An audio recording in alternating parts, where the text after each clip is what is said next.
Got it. I don't know if Dan's supposed to be with us. Would you like to announce that? Good evening and welcome to North Polk High School. Tonight, the Carlisle Wildcats and the North Polk Comets are going to take action here in just about 15 minutes. And before we get started tonight, we're so excited to welcome our friends from the South, the Carlisle Wildcats. I mean, is it Easter Lake or Saylorville Lake? Is it Fizz Ice Cream or the Creamery?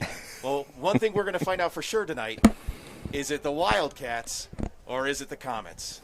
Joining me tonight in the booth, my name is Matthew Blackmore, Director of Special Programs and former Carlisle High School Principal.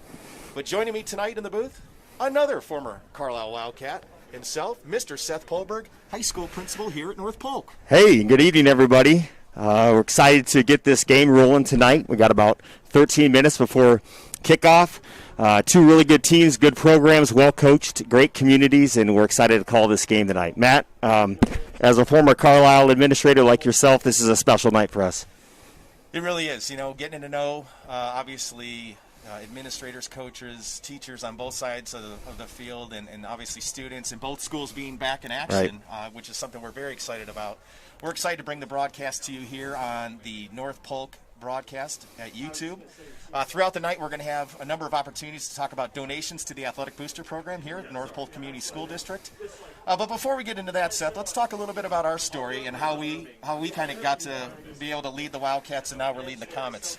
Back in 2015, and on a special night, as I represent the flag of the United States of America, you're a history teacher looking for a new job, and we were looking for a basketball coach at Carlisle. Talk to us about that. Yeah, Matt recruited me to Carlisle to be the new head boys basketball coach and high school history teacher. After that, he then hired me to be assistant principal. So hired me a couple times, and now we're here. That's so important. Hired, never fired, right? So, yeah, obviously, you know, when we talk about 19 years ago on 9/11, you know, some of the important lessons that you've taught in the classroom, maybe you can kind of share a story or two with us that's really impacted students over the years. Yeah, you know, it's incredible. I was a senior in high school on 9/11, and now our students weren't even born, right? So any message that we can convey is just a sense of unity that we experienced as a country after 9/11, and I think that's a lesson that our nation could use again right now. I think that's so well said, and obviously, you know, with everything that's gone on in the world the past 9-10 months, it's so important that equality is a big part of our lives now, and I think we're doing a really nice job tonight role modeling, you know, going from one side of the field to the other, and what does that look like? And even though, you know, we left the Carlisle Wildcats, they certainly are in our hearts and our minds, and we're wishing everybody the best over there. But tonight, it's about the Comets, and it's about getting their first win of the season. What do you think some of those keys to the game might be? Yeah, you know, we alluded to that in our video earlier today, but we thought rain might have a factor in the game tonight. It's kind of tapered off a little bit. What do you got for a weather forecast there, Matt? Well, I'm glad you asked. You wouldn't believe it, but it's about 60 degrees right now here in Allman. We've got about a 16% chance of rain. It is spitting a little bit here at the booth tonight. And just a little bit of wind, about a 5-mile-an-hour wind coming out of the south. So that we'll see how that kind of impacts the kicking game and the throwing game tonight. Obviously, both teams want to establish the run early.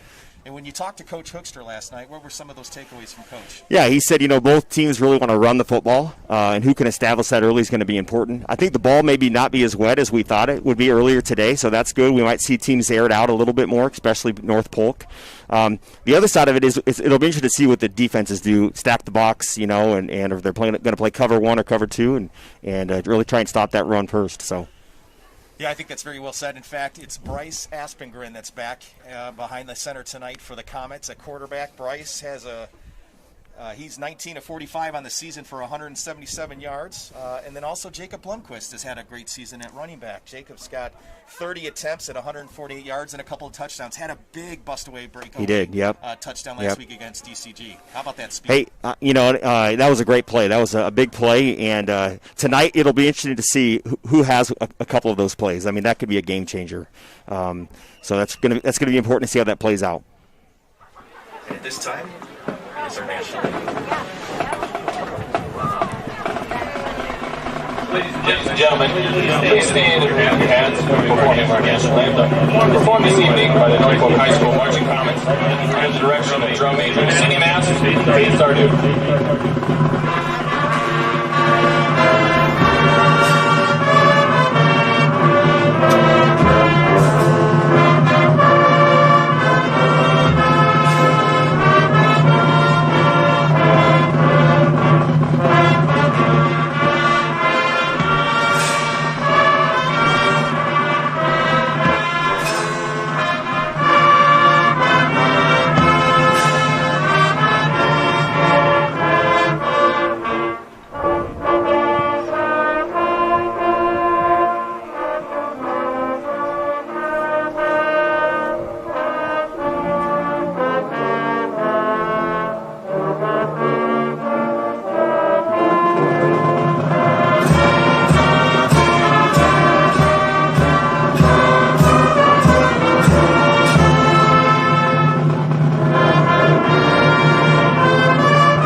would like to remind fans dance tonight is postponed September 25th.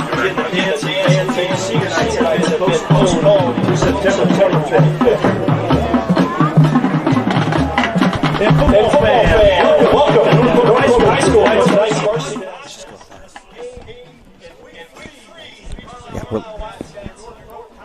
All right, great job by the North Polk Marching Comets with the national anthem and the fight song. Seth, we talked a little bit about the North Polk attack for tonight with Aspengren and Blomquist. On the other side of the field, you've got Carson Dunn at quarterback, who is 16 of 28 for 272 yards. He's also rushed for 254 and a couple touchdowns. You actually had an opportunity to coach Carson on the hardwood at Carlisle. What kind of player was he for you?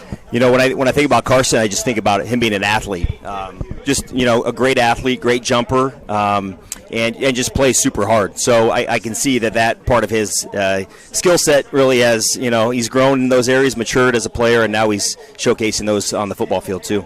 But just a great athlete.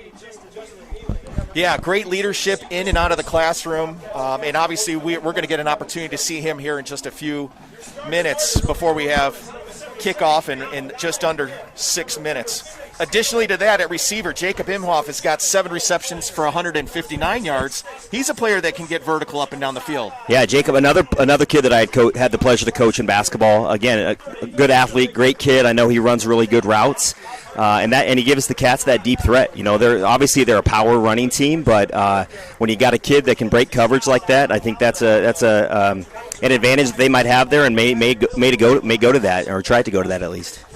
And isn't it funny? Anytime you hear the word Carlisle, this is a name that just might come up. Goodhue, Nick Goodhue on defense. He's got 11 tackles and a tackle for loss. You had an opportunity to coach his older brother, Max, a couple years ago. A couple of great kids from Stephanie and Casey Goodhue, who are great supporters of the high school. What do you think Nick Goodhue can bring to the field tonight? And maybe talk to us a little bit about what it was like coaching Max. Yeah, similar to what I said about Carson and Jacob. I mean, Nick's just a really good athlete, hard-nosed kid, comes from a football family, and I had the pleasure of coaching Mac, his older brother Max, who was a quarterback for the Cats and played center for the basketball team. And those guys, I'm sure they had some really good games of backyard football because all those boys can play, and it's going to be a task for the Comets to match up with some of those athletes for sure. Yeah, very well said. So the Carlisle Wildcats, 1-1 on the season. They had that big opening week victory against their arch rival, the Bypass Series, the Norwalk Warriors. They put up 45 on Norwalk, beat them 45-14. But then last week ran into a little bit of a buzzsaw with the Ballard Bombers, dropping that game 28-14. What are some of the other things that the Cats might need to work on tonight to get past the Comets? Yeah, I think last week against Ballard they had some ball security issues. We talked about that earlier, Matt, with the weather. It is misting, and so holding on to the football is going to be really important. But I know they coughed it up a few times last week, and that's something that Coach Hoekstra told me would be really important, especially with the offense that they run, where there's multiple looks of who they're going to give the ball to or a keep. And so that's one thing that they're going to probably look to improve on tonight, I'm sure. Well, and let's get back to our Comets because they are getting ready to take the field here at Comet Field. So North Polk comes in 0-2, but that's not without 2 good fights. They faced a tough Ballard team in week 1, dropping a game 27-7. And last week, this is a former coach, the most growth that a football team makes is between week 1 and 2. We saw it last week. We played a very, very tough DCG team, but we saw areas of brilliance on offense, and we saw a tough defense on a couple goal line stands. Yeah. The Comets dropped that one 35-14. Do we expect a high-scoring performance tonight from North Polk? I don't know if it's going to be high-scoring, but you definitely said that. Week 1 to week 2, the improvement that we saw was just phenomenal. I thought Bryce Aspengren really spun the ball well. I mean, threw some great balls. Offense was a little bit more in sync. Defense really hung in there and battled. And sort of like with Carlisle, had we not turned the ball over a few times last Friday, we were right there with number 1 ranked DCG. So, we're trending in the right way, North Polk Comets, and I'm sure that our kids are going to be ready for a test tonight against Carlisle. Okay, we have our captains heading out to center field at this time. And with just a couple minutes left before kickoff, Serving North Polk High School as the principal, coming back to school, you talk about the longest break that students have ever had. Can you maybe tell our audience a little bit about what it's like been coming back to school? I'll tell you what, it's been so great to have our classrooms filled with kids again, and to see teachers up in front of the classrooms teaching. And we've had a great few weeks of school. Just the pride that we've seen to have kids back, and the excitement that we've seen. It's just been, it's been phenomenal. Yeah. And you'll notice that Seth and I are both wearing our masks in the booth tonight. We want to make sure that we are being safe and secure, especially tough to talk to. Talk through. Yeah, absolutely, with the number of people up in the booth. But I'll tell you this, one of the things I've seen from our student population, and I'm sure Carlisle could speak the same way, is that our students have done a great job sanitizing, washing their hands, wearing their masks in class. Our staff has been so important in that leadership, getting mask breaks, social distancing during the school day. We've had a really, really great couple of weeks to open up the school year, something we're very proud of. And it's really the support of our Board of Education. Our Board of Ed directors have done a great job supporting the schools. We want to thank them tonight. And as we get ready for kickoff here, once again, I want to remind everyone on the broadcast tonight, we will have an opportunity for you to donate to the Carlisle Booster Program throughout the night. Right now, you can go to NP Broadcast on YouTube. There is a hyperlink on there. If you are willing to make that in the description, you're able to make that donation tonight. That would be fantastic. And on behalf of North Polk Schools, we appreciate it. With that being said, let's go. You are looking live at Comet Field here in Alleman, Iowa. It is the Carlisle Wildcats, 1-1 on the season, taking on the 0-2 North Polk Comets. Ladies and gentlemen, my name is Matthew Blackmore, Director of Special Programs for North Polk Schools. I am joined by Seth Polberg, the North Polk High School principal. We're very proud to bring this broadcast to you. And with that being said, it's Friday night in Iowa, and here is the kickoff from Carlisle. It's a deep kick taken at the 9-yard line, brought up the middle. Attacks the wedge out in front to the 31-yard line, and that's where North Polk and Bryce Aspergren, the junior, number 15, here come the Comets. Hey, nice return there to start off the game. Good kick, nice return, blocked him up. Let's get this going here. All right, and here we can see Carlisle on defense for the first time. Carlisle tonight with the red tops, white jerseys, red trousers, white socks, white shoes. A very unique, distinct look there in Carlisle with Coach Hoekstra. He's always been more of a traditionalist when it comes to the uniforms. The Cats look good. The Comets come out in the slate gray pants, the black jerseys, red numbers, black hats.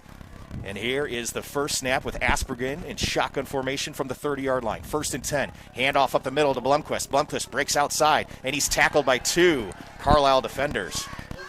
I talked about that in the pregame, Matt, just how many guys are we going to see in the box tonight, right? And it looked like the Cats there walked a bunch of guys up towards the line. Initially, it looked like we had some room there. Just got to stay in our blocks. And obviously, Coach DeBrink is getting ready to script some plays here, right? He wants to get a feel for what the offense is going to do. So we're going to go ahead and see what the next play is going to be. Here the Comets have the ball on the right hash.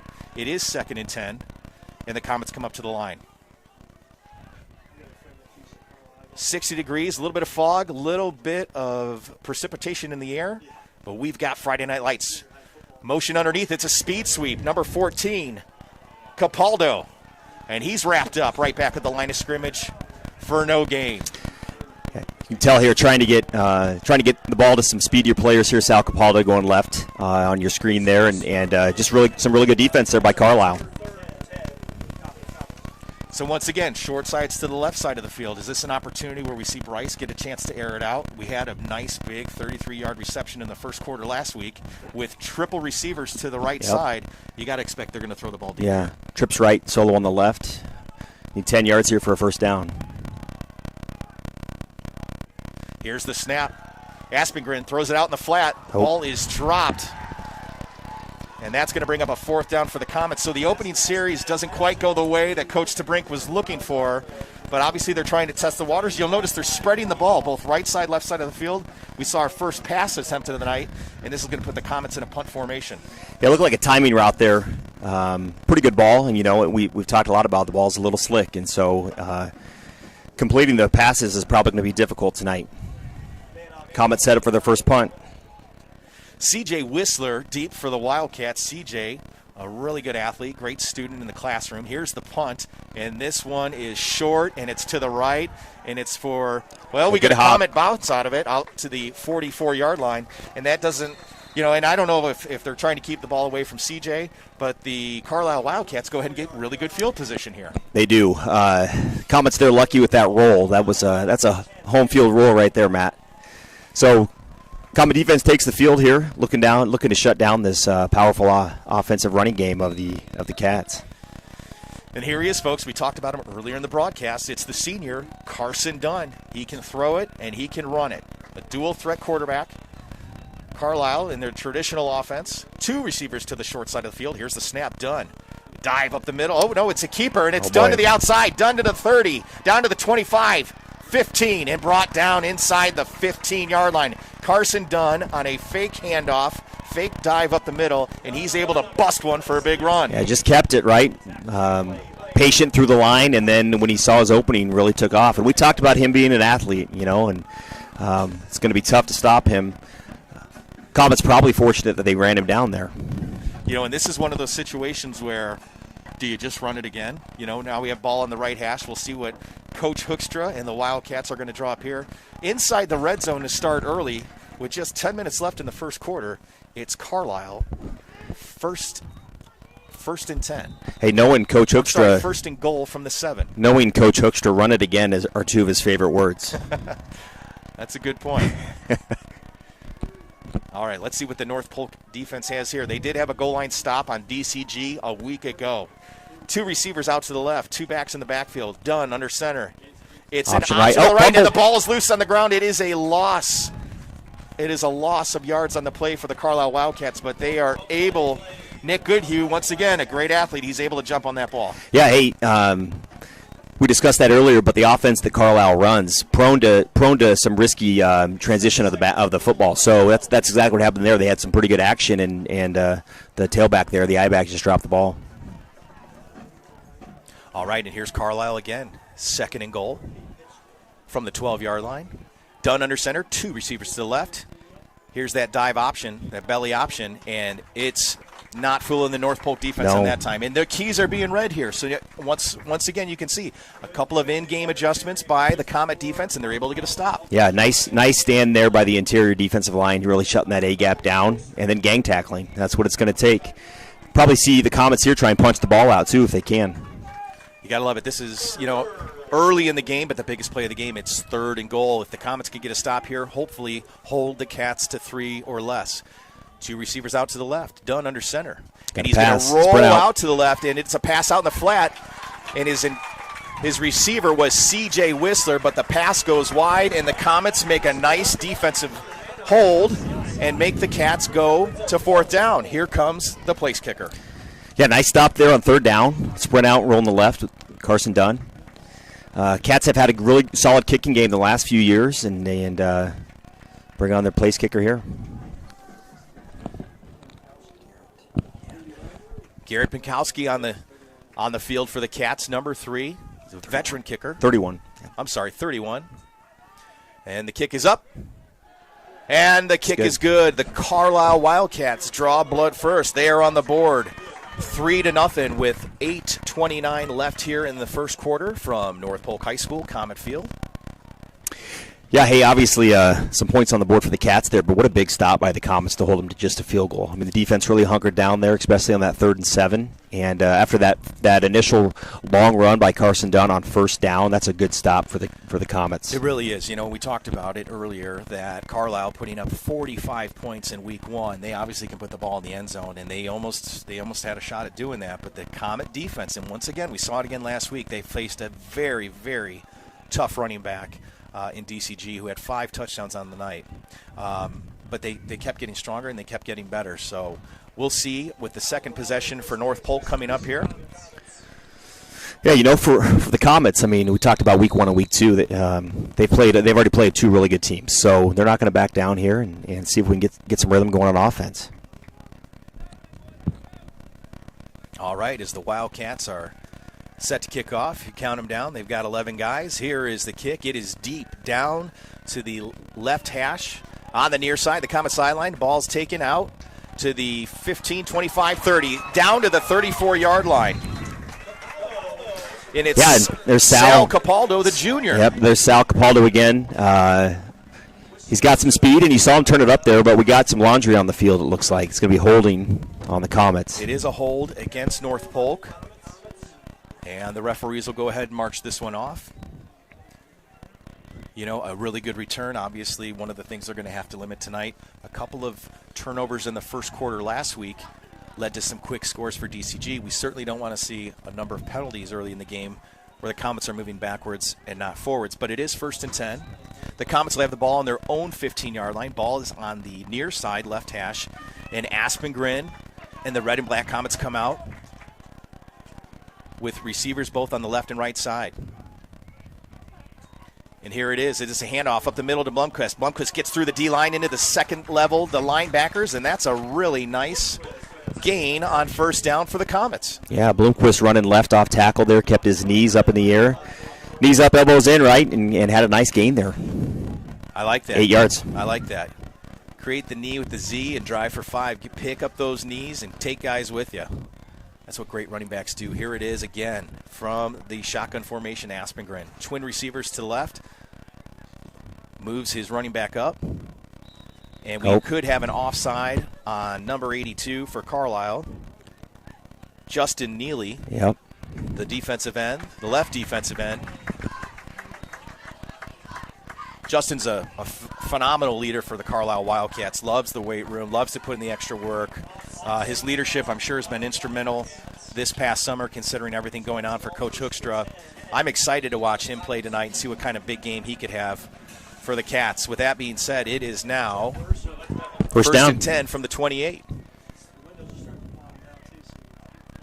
Here's the snap, and Aspengren rolls right, and he's looking down the near sideline, and it's a short pass, incomplete.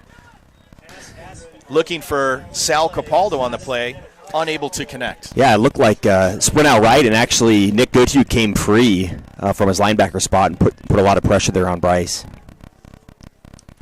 2nd down here for the Comets. Hey, the fog's descending in here a little bit, Matt. It sounds like we're having, it looks like the Fog Bowl. Reminds me of the Chicago Bears and Philadelphia Eagles on January 6th, 1988. Bears. Bears. All right. Comets back in action, 2nd and 10. Here's the snap. Motion underneath. And it is speed sweep to Austin Parkins, and it goes nowhere. It's the discipline of the Carlisle defense that's able to stop Parkins on that one.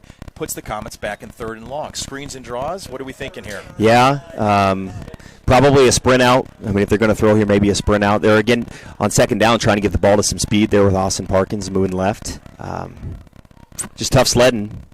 Tough sledding against the Cat defense right now. Yeah, you'd like to see some gain here because even if you have to give the ball back to Carlisle, you'd like to get it on their end of the field. We have trips offsides. right. Looked like 68 jumped for the Cats. And 68 for Carlisle. Cale Retry, a junior. The Comets were in the same formation there on their last 3rd down. Looked like trips right with a solo receiver to the left. Now 3rd and 4 here. See if Coach DeBrink changes the play up here, or Coach Zizis. Now he's going to remain in that trips formation. This is interesting. You're spreading the field out when you do this, and really what you're looking for is maybe to open up a hole here for Blomquist at running back. Here is the snap to Aspengren. It's like blitz coming. And it is. It's a draw up the middle.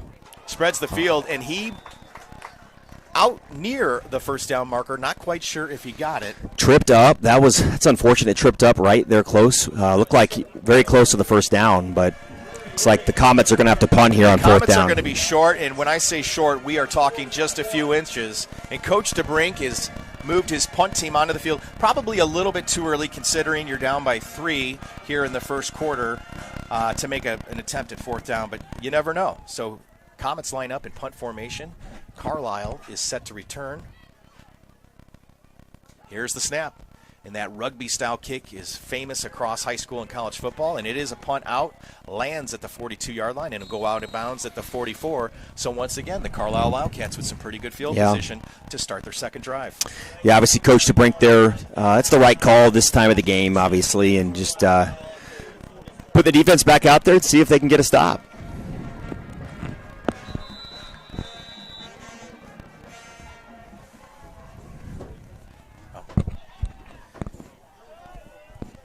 looks like there's a timeout on the field.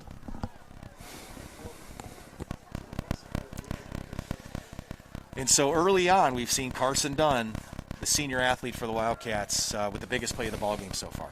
Yeah, that's really the difference in the game right now, and then the field goal by the Cats. A lot of game here left. See if the Comet defense can get a stop here, get a 3 and out, and get the ball back.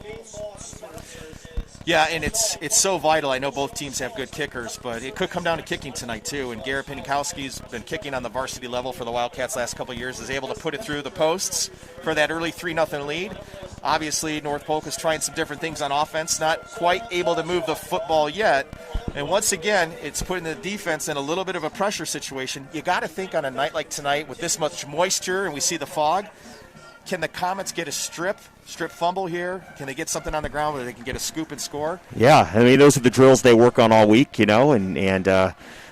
that strip and rip drill could be really important tonight. Strip and drip, and the field is obviously so much different from when we played. We played on natural grass, and can you imagine what the field would look like tonight with all the mud? Oh, wow. The field turf is in phenomenal shape. Obviously, taking water all week is not an issue at all for our student athletes here. So very lucky to have a facility as nice as Comet Field is, not only for our students to enjoy, but for our opposing teams as well. And with Absolutely. That being said, Beautiful facility. With that being said, here come the Wildcats back on offense. Dunn and the boys will line up on the left hash here. Twin receivers to the short side of the field, 2 backs in the backfield.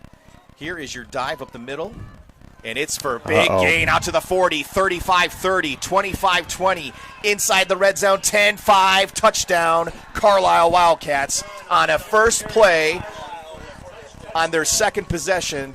It's a big-time run. Yeah, Matt, that was just a turn in hand. Carson Dunn to his younger brother, John Dunn, for the long touchdown there, and I don't know if he was touched. It didn't look like it. I mean, he got through that line quick, and one of the things that you saw in that run is how he continued to veer towards the other sideline. That is great coaching, and that is a big score for the Wildcats. Here is Garrett Pinikowski on for the extra point attempt, trying to put the Cats up early with a 10-0 score. The kick is up, and it is good. And with 6:02 remaining in the first quarter, it's the Carlisle Wildcats 10 and the North Polk Comets 0.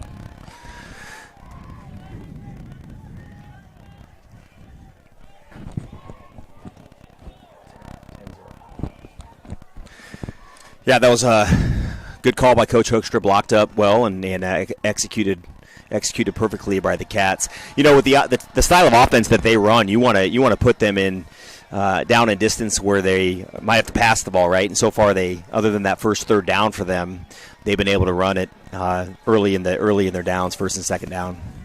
One of the things here, being a former high school coach, you don't want to panic early, and you don't want to start running a reverse on the kickoff team. It's still a little bit early in the game, but maybe we see a little bit of trickeration here, and we try to throw the Wildcats off. It is extremely foggy in the stadium, as it shows on your screen at home.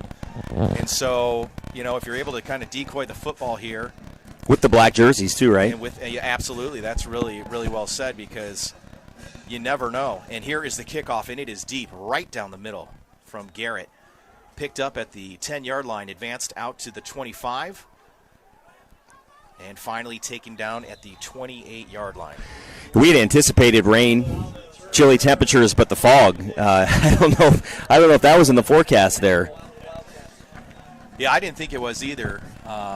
But here we're playing it. You and I were out here earlier today doing a little pregame video. Man, was it pouring on top of us? It's really great playing conditions right now for both teams. So, we'll see here in the third possession for North Polk, what they're able to bring to the table.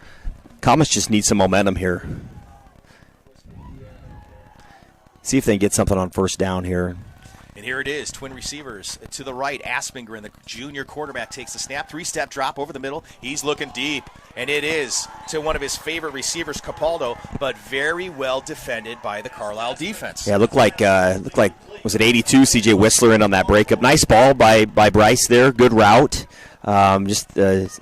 Defensive back there was able to reach over and knock the ball away. That was a nice play call on first down. I do like it. I like being aggressive on first down, and obviously you're just trying to get the ball in some of your best athletes' hands. Bryce is going to connect here sooner or later, And as soon as he does, I think the game plan is going to continue to evolve from there.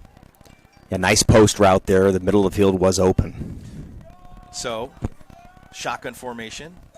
2 receivers out on this set, and it is a fake handoff. Keeper by Aspengren, and he goes nowhere. Out of bounds at the 25-yard line. Brings up 3rd and long from the Comets' own 28. And once again, you've got to reach back deep in the playbook here. What kind of play set do you have for 3rd and long? Yeah, I'm guessing they're going to spread them out again here, Comets, and try and throw the ball downfield. Left end there for the Cats did a nice job stringing that play out, and just really no room to run there for Bryce Aspengren on the keeper. I wouldn't be surprised to see a speed sweep here to Blomquist, obviously with the ball on the near side of short side of the field, the left hash. We'll see what they have in mind. 2 receivers out to the right. There is some motion underneath, but it is going to be a pass by Aspengren, and it's deep, and he's got a man open, and he has connected for oh goodness, look at that, breaks a tackle, and into the end zone for a North Polk Comet touchdown. Hey, look at that, Matt. We talked about the Cats maybe playing a cover 0, and that's what it looked like. One-on-one coverage on the outside, and just that one-on-one matchup, and what a beautiful pass there by Bryce Aspengren. We just talked about it. Bryce he's been on the last couple of throws, and we just talked about it. We knew he was going to connect, and he did it last week, and here it is, even bigger for the long score for North Polk. Yeah, again, just a beautiful, beautiful ball there. Great call on 3rd down. Just won that one-on-one matchup. Right back in the game. Comets going for the point after touchdown here. The kick is up, and the kick is no good. The kick is wide left, maybe hard to see on your screens.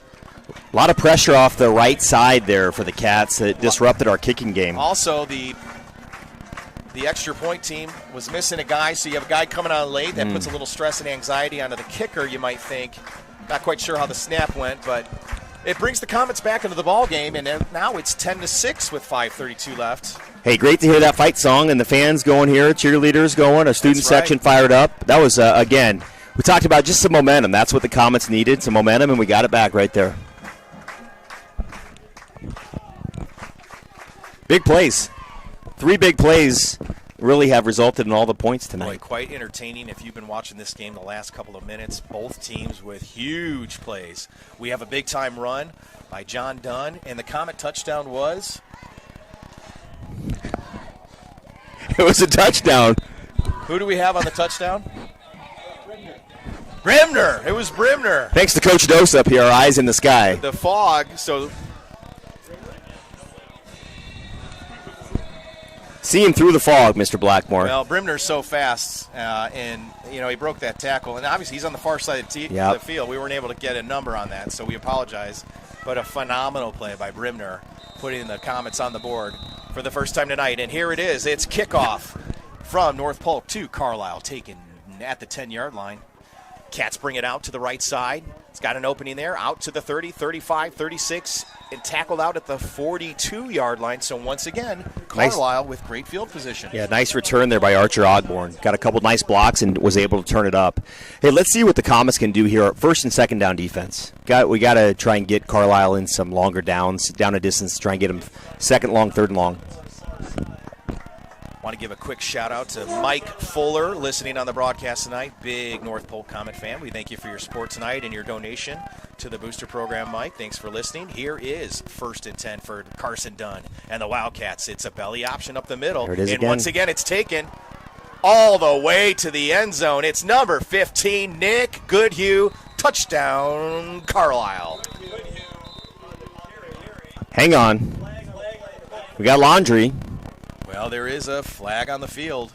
Going to bring this back We'll here. sort this one out, and it looks like, in a good way for us at North Polk, it's coming back. Yeah, it looked like an illegal block there.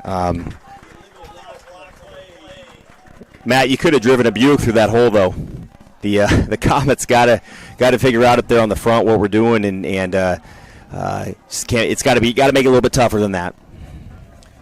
You're right about that. This Comet defense has to start to lock it down here a little bit. Obviously, it's a perennial running attack from Carlisle. They've always had a great running attack.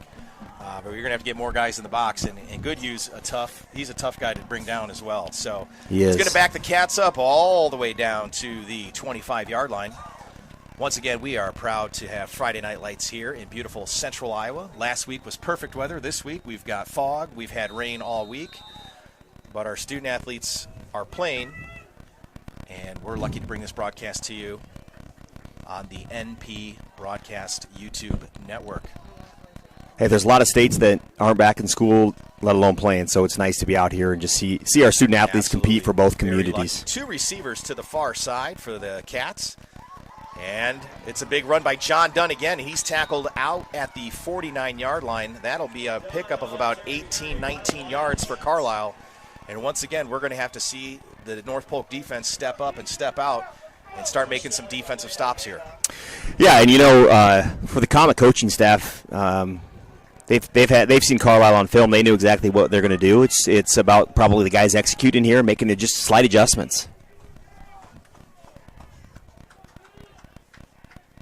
So second and short, you might see some of these dive option plays again, and here it is again.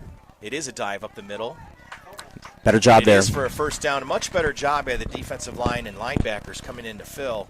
And it's Nick Goodhue who had the big run that was just brought back on the first down for the Cats. Yeah, they just have several options in the backfield there, right? Athletic, size, and they got some good blockers up front. So, we knew it's going to be a tough matchup here. Just got to keep grinding and gang tackling.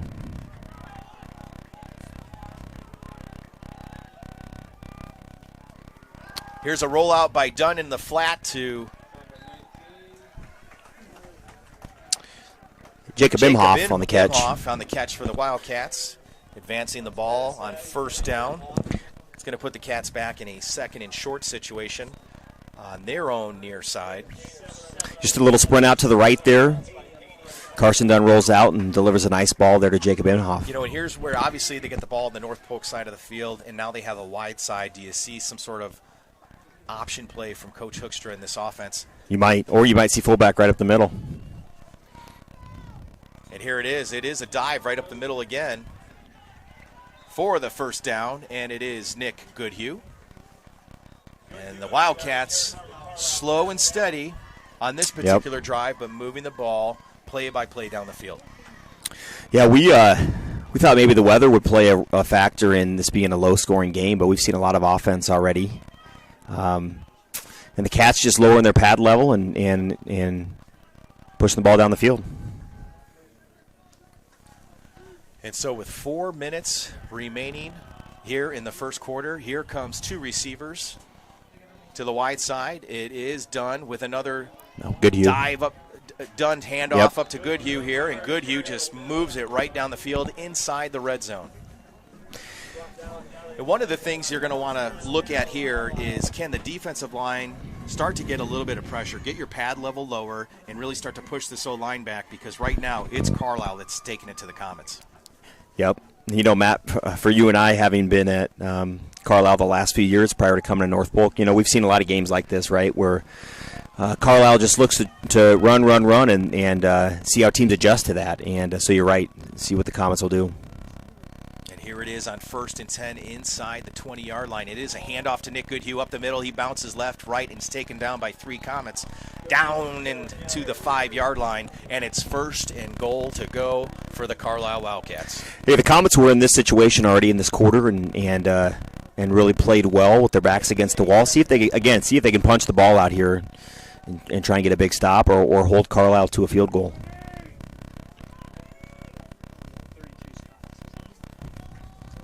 All right, and as the Cats break the huddle with it is second and short. I apologize. Thought it was 2nd and goal. And here's the handoff from Dunn to Goodhue again. He is now inside the 5-yard line. First down. Was it 1st and goal there, or 2nd and goal? It is 1st and goal from Goodhue. Another first down on the play for the Carlisle Wildcats. And this is where you gotta get a fumble here, right? Yep. You gotta strip. You gotta hope that the ball hits the carpet and you're able to jump on top of it. This is where maybe some of your senior leadership has to show up. Yeah. We've seen it before from the Comets. Hopefully we can see it on this goal line here. Maybe anticipate the snap count and jump across. And disrupt the play. Whistler out wide left, handoff to Goodhue, right off the right side into the end zone, and that is a Carlisle Wildcat touchdown for Nick Goodhue. Yeah, solid answer there by Carlisle to the North Polk score. It kind of just followed the lead blocker right off tackle there. Well, you're not kidding me. It is a running clinic right now by Coach Hookstra and the Wildcats, and we got to hope that as we get into the second quarter here pretty soon with a 16-6 ball game, that the Comets can come back and put in a run protection plan. The kick is up. Kick is good. And it is good.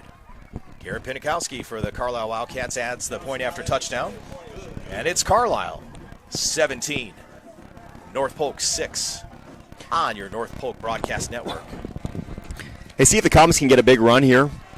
Run back on the kickoff, and we saw the offense get going on that last possession, opening up the secondary there with the pass downfield. And the Comets have some options on offense, and see what we can do.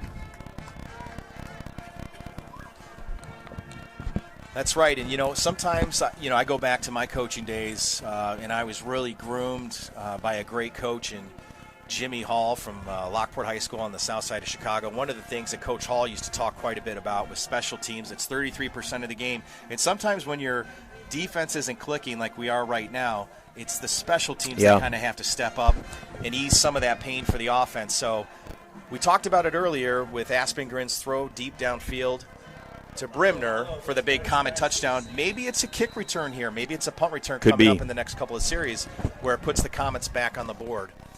And with that being said, anytime we can get a Coach Hall reference in the first quarter, it's going to be a good night. It's going to be a great night. That's right. Kick is deep down to the 10-yard line, taken by number 14, Sal Capaldo, out to middle field. He's able to shake one, bake right, and back on the middle, taken all the way out to near the 40-yard line. And that's the kind of aggressive return that this offense needs. They get the ball out near the middle of the field. It opens up your playbook a little bit. And what do you think Coach DeBrink and the Comets have coming up next? Playbook's open, like you said. Nice run there by Sal, and kind of made his own way there, and see what the Comets can do on first down.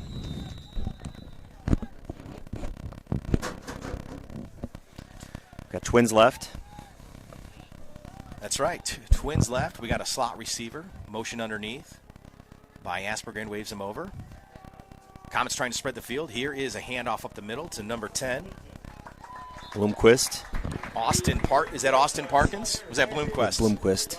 Nice run on first down. It was 30. Sorry. The red numbers are difficult to see on the black jump. Yeah, it is Bloomquist, so I apologize. Bloomquist. And that's nice because now we're looking at a 2nd and 5, 2nd and 6 situation.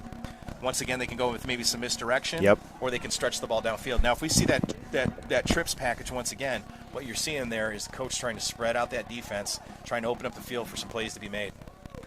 Yeah, nice blocking by the left side there. Pick up five yards on first down. All right, we have doubles or twin receivers on both sides. There is Blomquist with a little bit of motion out into the flat. The ball is thrown by Aspengren into the flat, and it is defended by number 19, Jacob Imhoff for Carlisle.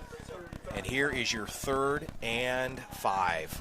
A lot of pressure there. Bryce Aspengren, nice job to step up and get that pass off. I think it was tipped at the line. But again, Comets looking to attack the middle of the field there, and it looked like they had some receivers that were breaking open, just didn't have quite enough time to complete that route. Well, here it is, that trips package out to the short side of the field. Aspengren will call the play. The line is set, and it is a 3-step drop thrown down to the short side of the field. It's a little hook play, and it's good for a North Polk first down. Yeah, nice timing route there.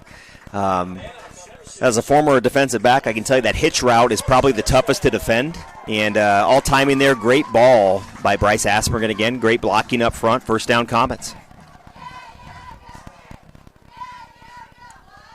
And with a little bit of momentum here as we come to the end of the first quarter, it's North Polk out at midfield and now trying to get into Wildcat territory.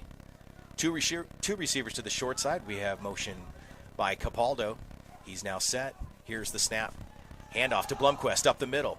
Tries to get past the first level of defenders and is unable to. So it's 2nd and 10. Bloomquist, nice job there eluding that initial tackler just to get back to the line of scrimmage. Right, and that's where, obviously you're not getting a game, but you're not taking any yards backwards. Right. Tried to make a move there at the line with 2 defenders on him. He's able to put the ball right back at the line of scrimmage. That reopens that playbook, and we could be looking at possibly the last play of the first quarter as we have 30 seconds left. Aspengren rolls right. Here's some pressure from the backside. Defensive end ball thrown high and outside to Cabaldo, and it's Justin Neely on the coverage for the Carlisle Wildcats. It looked like the Cats were bringing pressure on the top side of your screen or the right side, and so a nice play call that Aspengren rolls to his right away from the pressure, just a little bit high on that pass.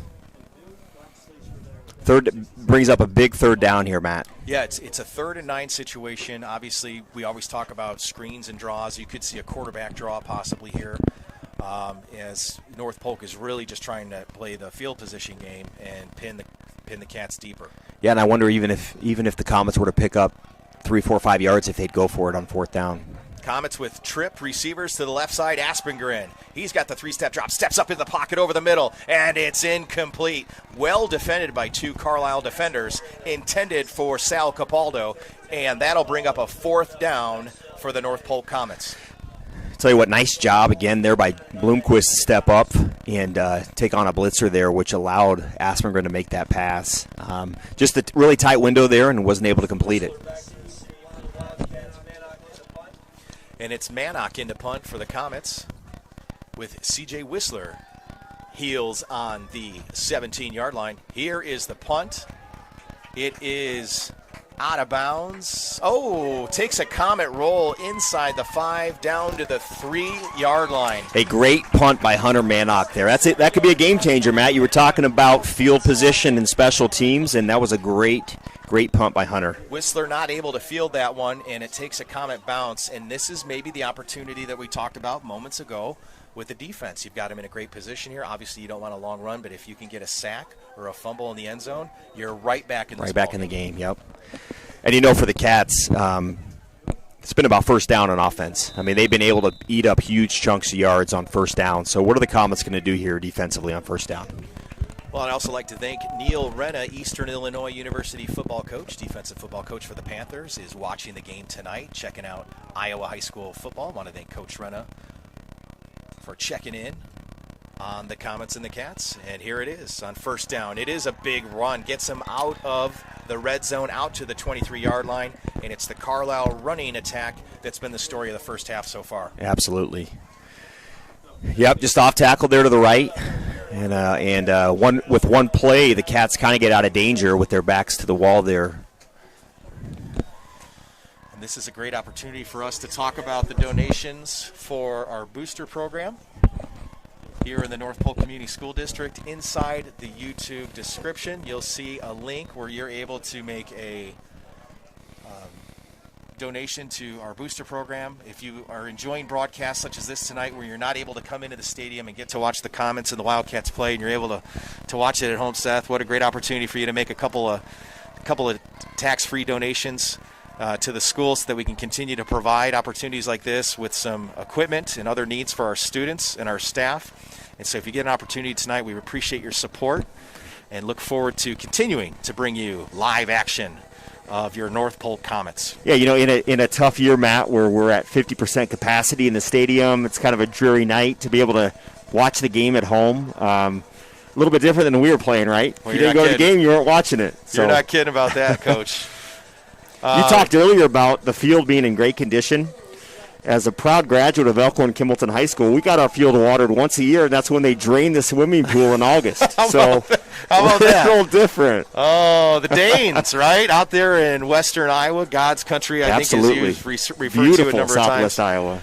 And while we have a moment, one of the things I wanted to talk about on the broadcast tonight was the leadership of Darren Schreck as the Carlisle Activities Director. He's been a mentor for me over the years and somebody I've always looked up to, and he's done a great job with adding facilities to Carlisle over the years. What are some of your takes on Coach Schreck? Just a great guy. Hard worker, visionary. Again, he's been a mentor for me too, and I didn't get to talk to him before the game, but hoping to touch base with him here.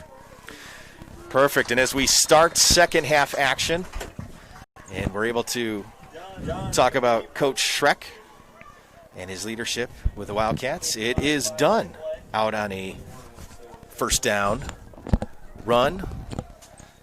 Gain of 5 on the play for the red and gold Wildcats.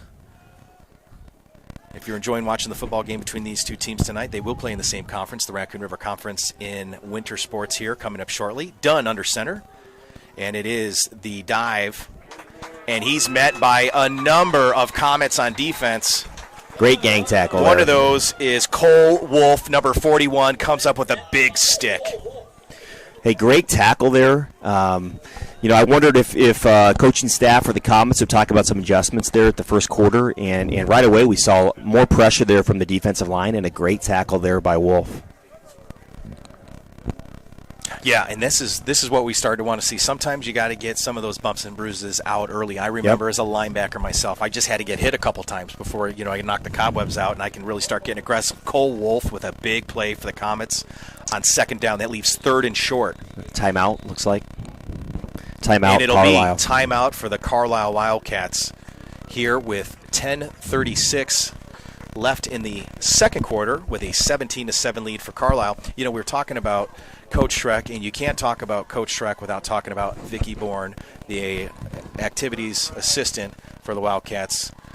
So many great experiences working with that team over there over the years. Their social media presence at Carlisle has always been great. We talked about some of the capital projects that they've done, and so want to give them a shout-out and appreciation for their work with the Wildcats over the years. Vicky B. She's probably listening. Is she listening? She's not missing. She's not going to miss a ball game, and we appreciate her support tonight and want to thank her. Matt, talked about this earlier, but for you and I to have been former Cats and now Comets, it's just fun to know kids on both sides of the football, families on both sides of the stands, and obviously love being at North Polk now, but just two great communities here tonight. Fun to be a part of. Absolutely. This is the big play on offense for the Wildcats. It's 3rd and short. Motion. And it's a dive underneath, and it's the North Polk Comet defense coming up big on 3rd down. And now what we're starting to see is a little bit of shift in momentum as the Comets are going to be able to get some pretty good field position out of that 3rd down stop. Yeah, hey, great defensive play call there by Coach DeBrink out of that timeout. And really just stuffed the Cats there, and it looks like the punt team is on. First punt tonight for Carlisle. First punt tonight for the Wildcats. It's Garrett Pinikowski.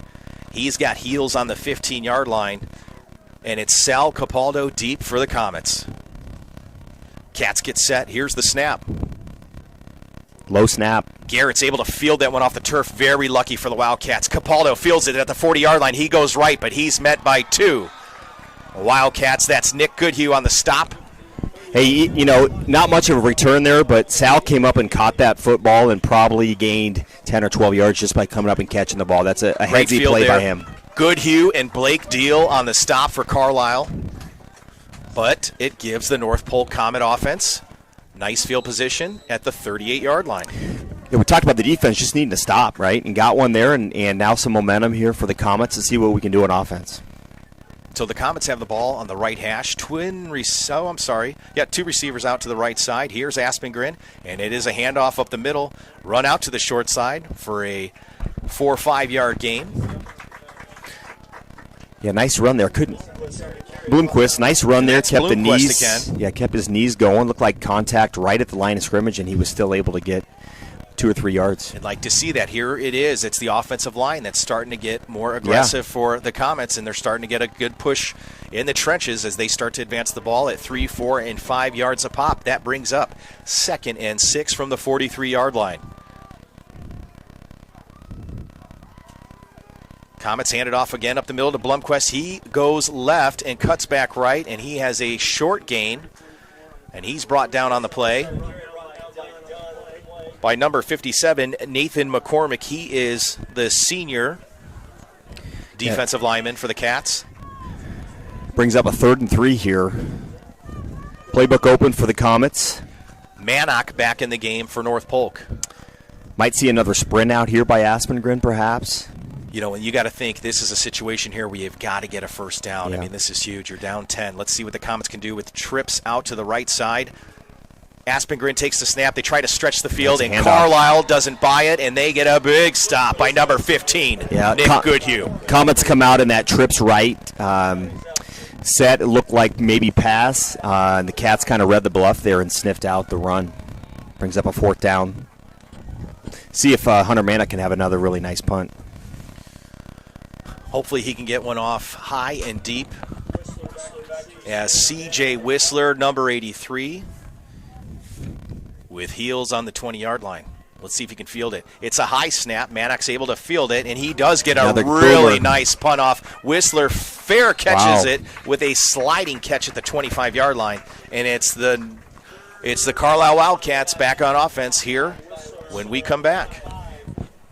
We talked about Darren Schreck as activities director. North Polk's been able to add a really great activities director here in the last year in Reese Satry. What are some of the big things that Reese has gotten done at North Polk so far? One of the big things, you talked about this earlier, Matt, is just Reese transitioned in as the Comets are moving to the Raccoon River Conference. Obviously, Carlisle is a member of that conference, a great athletic and academic conference. Activities phenomenal as well, and so Gilbert and North Polk entering that conference, and Reese has done a great job leading us into the new conference.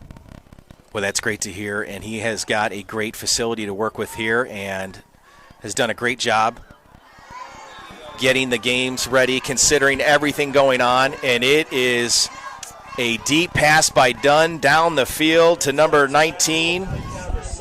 Nice call. Jacob Imhoff, and on first down, it's Coach Hoekstra and the Wildcats going deep. Yeah, nice call there, really getting out of the pattern of running the ball on first down, and Imhoff was able to sneak past the deepest man, and Comets are lucky that ball was fading a little bit towards the sideline. Nice catch by Imhoff. Here come the Cats. 2 receivers on the far side of the field. It is a dive up the middle. We got a flag on the play. And there is a flag on the play, possible hold on the offense, and it is a hold against the Wildcats.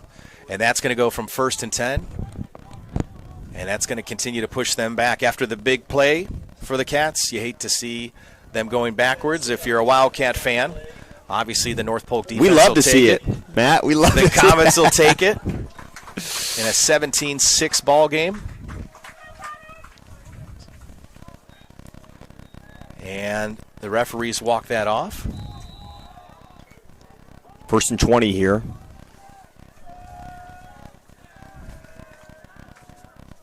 And in 1st and 20, there's not a lot of plays that you have in the playbook, but maybe you go back to the one that just happened with Imhoff. Here is Dunn under center. He fakes it. It's option right.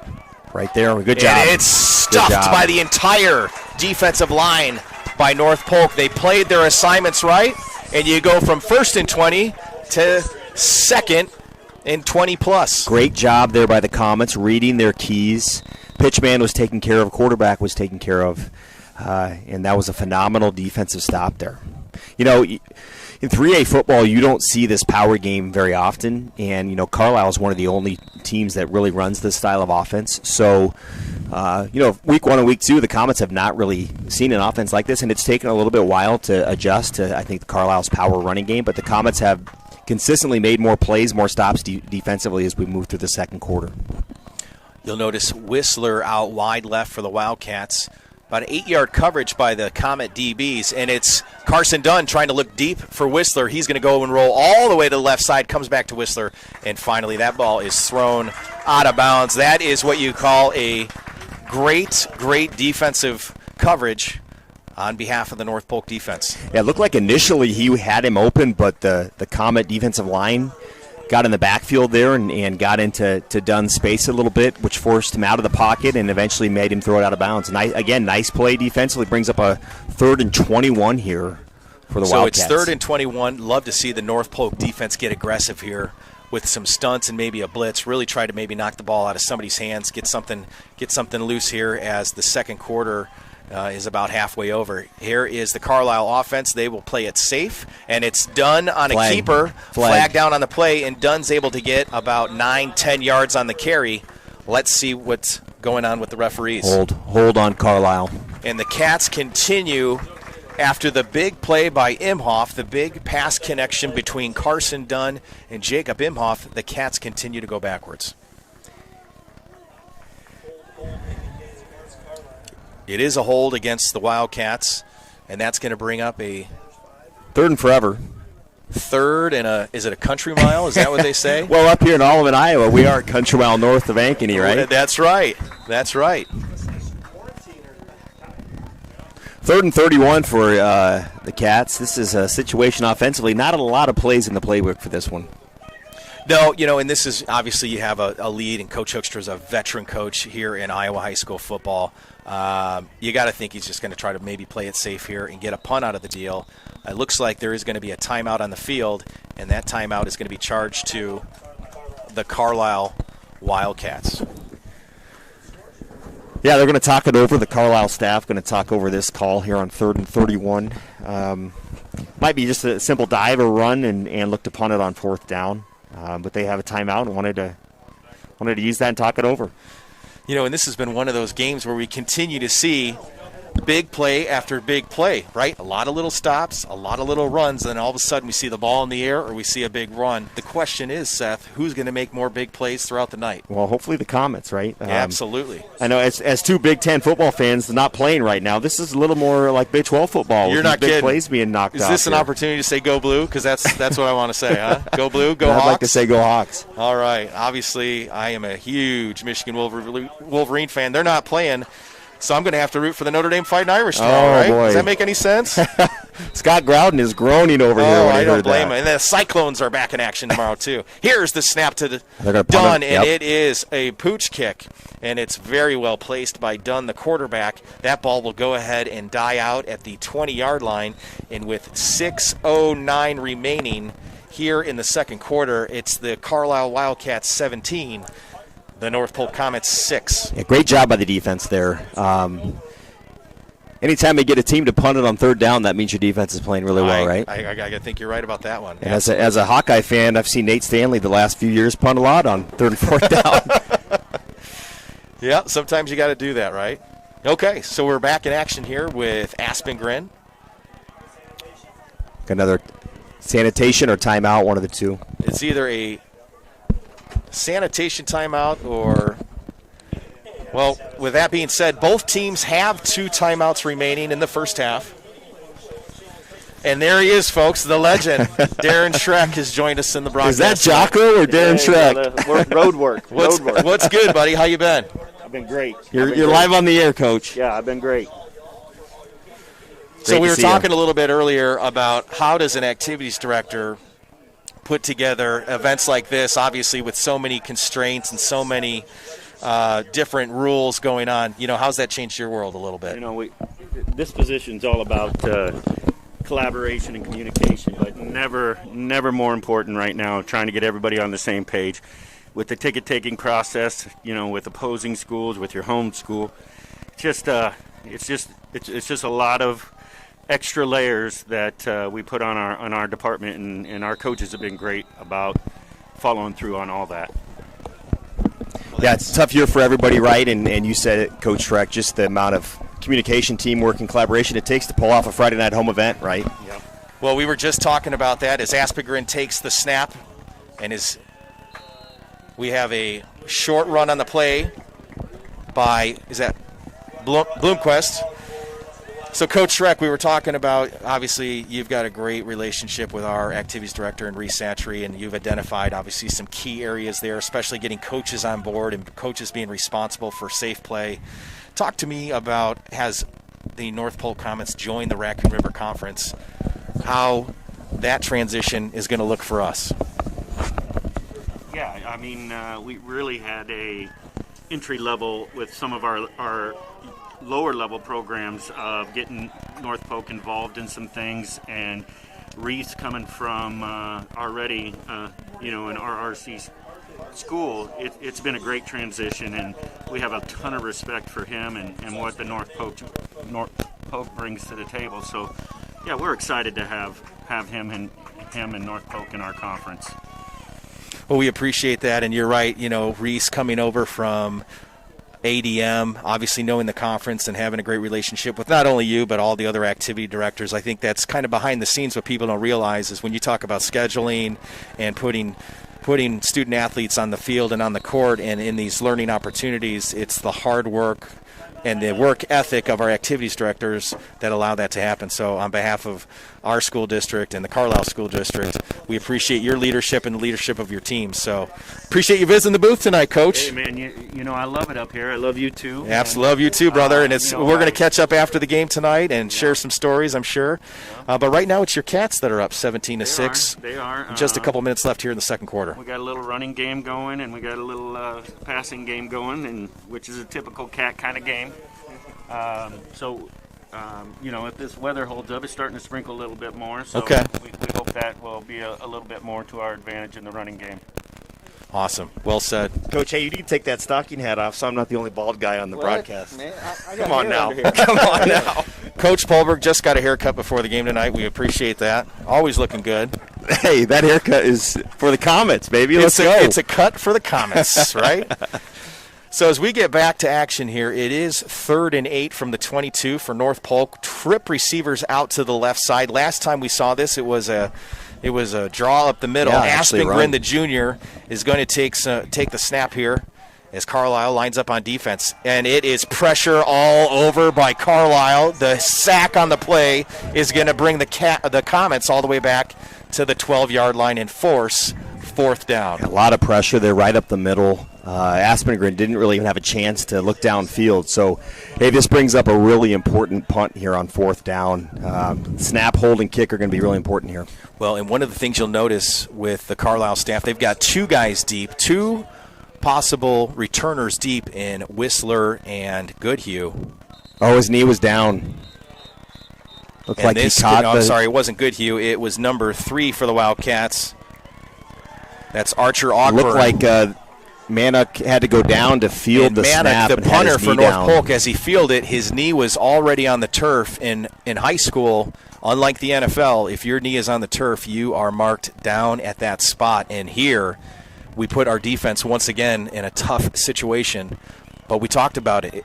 It's a wet field tonight, and anything can happen in a 17-6 ball game. Just unfortunate there. Just tough snap. Again, we know the ball's probably a little wet, and the Cats get a big break there, Matt. Well, and you know what? Here's the thing that happens on plays like this. It's Manick who's lined up at the right side corner. You know, they could attack him here. He could put himself back in play with an interception or a stop. Here is Dunn, and the Cats motion underneath, dive up the middle, and it is Nick Goodhue turning and burning towards the end zone, and he is able to get an arm over the goal line. And it is a touchdown for the Carlisle Wildcats. That brings the lead to 23-6 with 4:10 remaining here in the second quarter. Well, obviously one of our keys to the game was ball security, and although that was 4th down, that's really a turnover, right? And the Cats are the benefactor of that, and 1st down able to punch it in. Garrett Pinikowski back on for the Cats for the point after. He has not missed tonight, and he does not miss on that kick either, and that's 24 points on the board to our soon-to-be conference foes from the south, the Carlisle Wildcats. Hey, a lot of game left here. Great to see a big return here for the Comets and try and score here going into half. Absolutely. And we talked about it earlier in the broadcast, but if you have the means and ability to at home, we'll have it right up here on the screen. You can make a donation to the North Polk Boosters and Comet Athletics via PayPal. It's also located in the description on the NP Broadcast YouTube page. We would appreciate your support. All proceeds go to the North Polk schools, our student athletes, equipment, and everything that we need to make a high school athletic program and extracurricular program, for that matter, happen. So thank you. Pinikowski and the Cats line it up at the 40-yard line. And it's a 5-2-2 setup for the Comets. 2 guys deep on the 6-7 line. Pinikowski's got a nice foot, and he does air it out long and deep all the way inside the 5. It's taken. And it's brought out to the 15, 20, good blocks 25, there, Matt. 30. Gets out to the right sideline. out to the 40, 43-yard line, and the North Polk Comets are back in business, moving the ball out near midfield. Interesting there. Great kick by Pinikowski, and then he actually makes the tackle, but a nice return there for the Comets. Talk about momentum and answering after a tough play, and let's see what the Comets can do here offensively. Hey, 4 minutes. We talked about it, special teams, right? We talked about, a big chunk of the game. That's a big return for the Comets, and it gives them an opportunity here to have great field position with just 4 minutes left in the first half. Aspengren. And here comes the red and black Comet attack. It is a speed sweep that Nice run in there. is taken all the way out to the Carlisle 47-yard lines. Parkins with the run. He yards after contact there. Really, really good job there. Austin Parkins, the sophomore, gets the Comets out over the 8 midfield yards. line for an 8-yard gain. That is a 2nd and 2.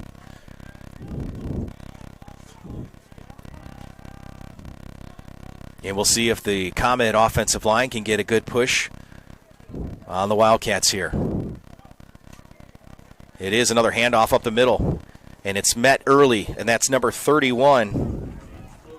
That's number 30, Jacob Bloomquist for the Comets for little and or no gain, and it's 3rd and short. And Coach, with 3 minutes left, this is a big play here for North Polk, probably the biggest play of the first half. Yeah, 3rd and 1. You think they probably have 2 downs here. The Comets going to have 2 downs here to get this yard. And see what the coaches come up here with the play. They go with a tighter package, 2 receivers to the short side, and they'll go ahead and motion 2 underneath. They're obviously overloading the side here for possibly Aspengren to try to get in there and get a first down, but it is handoff to Blomquist, and Blomquist is able to get the first down and more out to the 30-yard line, and there is some momentum going here with 2:38 left in the first half, and the Comets trying to put another score on the board. It's Jacob Blomquist, the junior, with a big run out on the left side of the field. In the meantime, the Cats have a player down. Back to that play, a lot of motion prior to the snap, and then it was just blocked up really well. Unfortunately, here it looks like a Cat player is down, and the trainers are attending to him. We are. One of the things that we're so lucky to have here at high school events is certified trainers and athletic specialists that are able to immediately be on site if a player does suffer an injury. And obviously, in this case, this is a Carlisle Wildcat that's down on the field, unable to identify that player at this time, but you'll see Coach Hookstra along with the medical staff over there, and obviously all these protocols go into place. And with those protocols in place, it obviously lends to an opportunity for the student athlete to have the best services on the field, and the player at this time looks to be a lineman. Looks like Tanner Murray, big Tanner Murray. Oh, big Tanner Murray. Yep. But he's walking off the field with some assistance, and Coach Hookstra's right there to help him out as well. You hate to see that. Hopefully Tanner's all right and can get back in the action here. So big first down for the Comets. Momentum is definitely shifting to the Comet offense here, and we are 2:38 left in the first half. Ball on the left side of the field, the left hash. Both teams trying to get organized, lining up, looking at each other, trying to figure out where they want to get their footing. And it's Aspengren behind center. Here is Parkins, motion underneath, speed sweep. He goes right, and it's for little gain there on the right side. One of the nice things on that play was the athleticism to hit the brakes and then obviously get vertical upfield. Great coaching. Yeah, put his foot in the turf and turned it north, and nice run there, 4-yard gain on first down. The Comets, again, just chipping away here at the Cat defense. And with the ball on the 28-yard line, the Comets are going to have to start moving a little faster than this. Just over 2 minutes left. Aspengren waves motion. And it is a draw up the middle to Blomquist, and he's able to get through the defensive line and get 3-4 yards on the play for North Polk. And it's chunk after chunk after chunk. And the offense for the Comets is starting to feel the groove here late in the first half. Yeah, nice push there by the Comet offensive line. Going against 2 opponents right here, though, Matt, the Cats and also the Clock. Looked like 87 for the Cats had the tackle there. Big Max Mitchell. Shout out to his dad, Marty. Huge Hawkeye fan, too. Cross-country coach for the Wildcats. Loves the Hawks, Max Mitchell. Making plays for Carlisle tonight.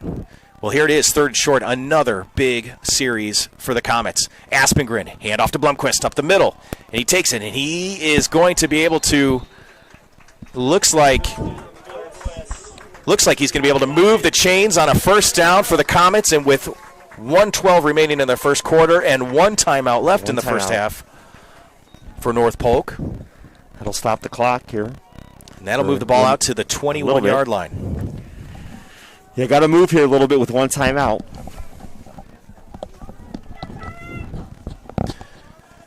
First and 10, Comets versus Carlisle. 57 seconds left. Whistle stops play. And it is timeout. The home team, North Polk, is going to go ahead and talk this one over. And this is a big timeout. You want to be able to have multiple plays in your set here. So this is where some of your leadership from your quarterback and some of your senior leaders on that offensive line, they have to be able to communicate well here, because one of the things that we haven't seen early in the season is some clock management issues, right? So this is an opportunity here where you've got to get points on the board. It's a 24-6 ball game with a Carlisle lead. The Comets have to get on the board in some sort of fashion. So as you start to think about how do I drop plays from the 20-yard line in, Coach, what are some of the options that you think? Well, yeah, first of all, this is something that you practice every week, right, is this 2-minute drill, and right here without any timeouts, probably calling 2 plays in the huddle. I would guess they're going to look to pass the ball maybe, but the run's been there on this drive. Maybe a run and then a pass, but the options are open as long as they're moving quickly.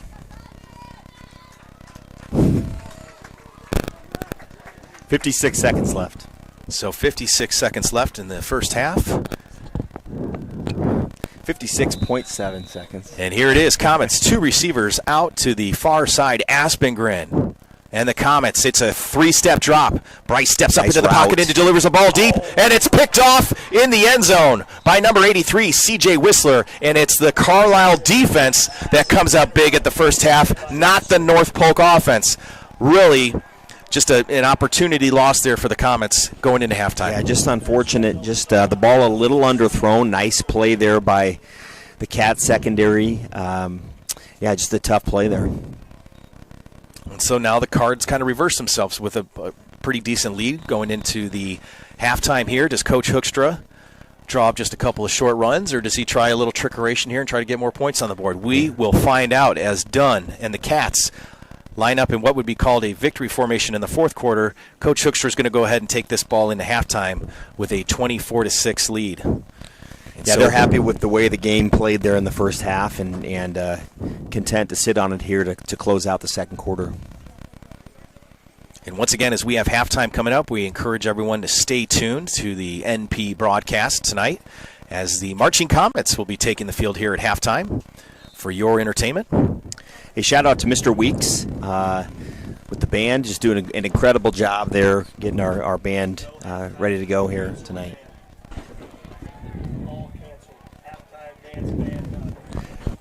Breaking news. The marching band will not perform, when the cheerleaders will not perform tonight. So we just got that across the wire. Courtesy of Mr. Dose. Thanks, Mr. Dose. Mr. Dose, who is our public address announcer here at Comet Stadium, has done a great job of informing us that the marching band will not perform. So it is halftime from Comet Field in Alleman, Iowa, at North Polk High School. The Carlisle Wildcats 24. And the North Polk Comets 6. Well, Matt, the first half kind of played out like we thought it would, at least with Carlisle running the ball. We didn't anticipate there'd be that many big plays. I mean, that was kind of surprising, especially with the field conditions. But the Cat offense on the ground was kind of the deciding factor in the first half, and then that turnover on fourth down was really tough for the Comets. Well, you're not kidding. Obviously, the play by Brimner for North Polk in the first half really sparked the offense there with that big pass reception into the end zone for a touchdown. Not able to connect on the point after. So sometimes it's those little mistakes that can lead to bigger mistakes, and obviously it's the usual suspects from Carlisle that are making plays tonight. It's Dunn, Goodhue, Whistler, Justin Neely, we've called his name a couple times tonight. Yep. And so coming back in the second half with Aspengren, Parkins, Capaldo, what kind of things can we expect from the North Polk offense down 24-6? We saw a lot of good things. Really starting to move the ball on the ground there in the second quarter. We've had some receivers open in the air as well. Just got to fine-tune a few of those things, and I think the Comets can get themselves right back in this game. Well, you're not kidding. Next week, the Comets are going to head down to Pella and take on the Dutch. The Dutch are 0-2 this season, so that's kind of an interesting start. That's a traditional powerhouse, obviously. And obviously, North Polk making a trip down to Pella. We encourage our fans to, if they're able to make the trip and be a part of that, that would be great support for the school and the students. Talk about a tough schedule to start the year, right? You have Ballard, number 1 DCG, Carlisle, and go to Pella, right? So for our kids, and they knew the schedule. It was out. They knew it was going to be tough, and got to go out and play the games, but obviously a really tough schedule to start the year. Absolutely. Well, let's talk a little. We'll get away from football here a little bit as we have halftime upon us here. You've been in leadership position here at North Polk High School for the past year. You probably didn't imagine your first year that you would go into a worldwide pandemic. So maybe you can talk to us about some of the early successes that you've had in leading the Comet staff here at North Polk High.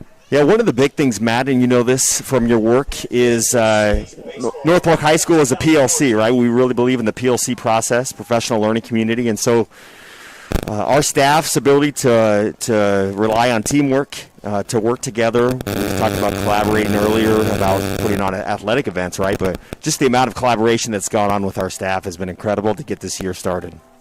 That's great to hear. And I know in my role as Director of Special Programs, I've had an opportunity to get into all the schools, and I work very closely with Miranda Van Cleve, our Director of Teaching and Learning, who's done a phenomenal job of inspiring teachers and putting together systems of learning across the district. One of the things that we're going to be working on here soon is continuing to develop our virtual learning packages in the district, getting our teachers and classrooms ready for virtual learning if we need to go to that. But right now, like we talked about earlier, under the leadership of Dr. Dan Mart, our superintendent, who's been a great ambassador of learning so far and obviously keeping us all safe and secure and welcoming all Comets back to school, is that we are back full time, and school is about as normal as it really can be, other than wearing the masks and the sanitizing of the hands, washing of hands, and cleaning the desktops. We feel like school's about as normal as it can be, right? Yeah.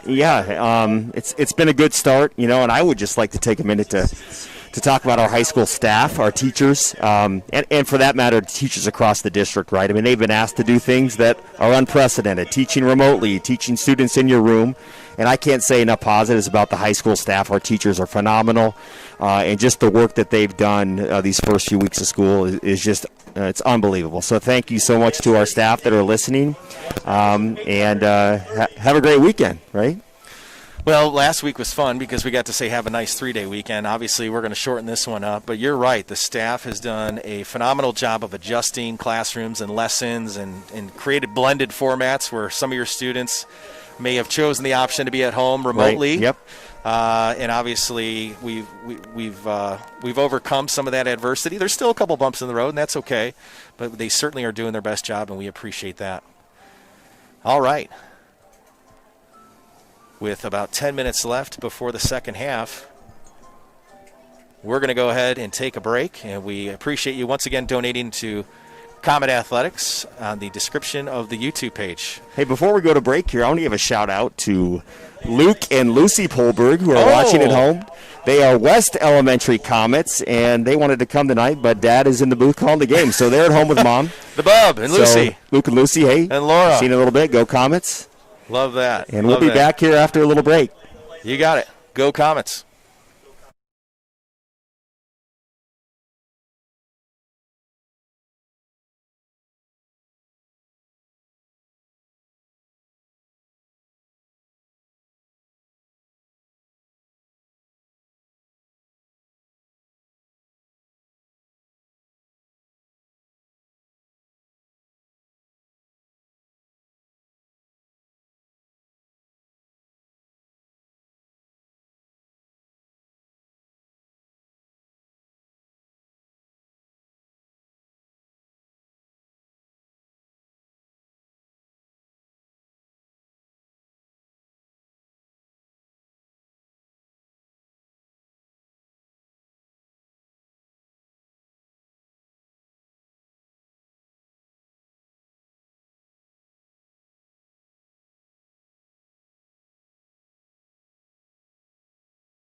All right.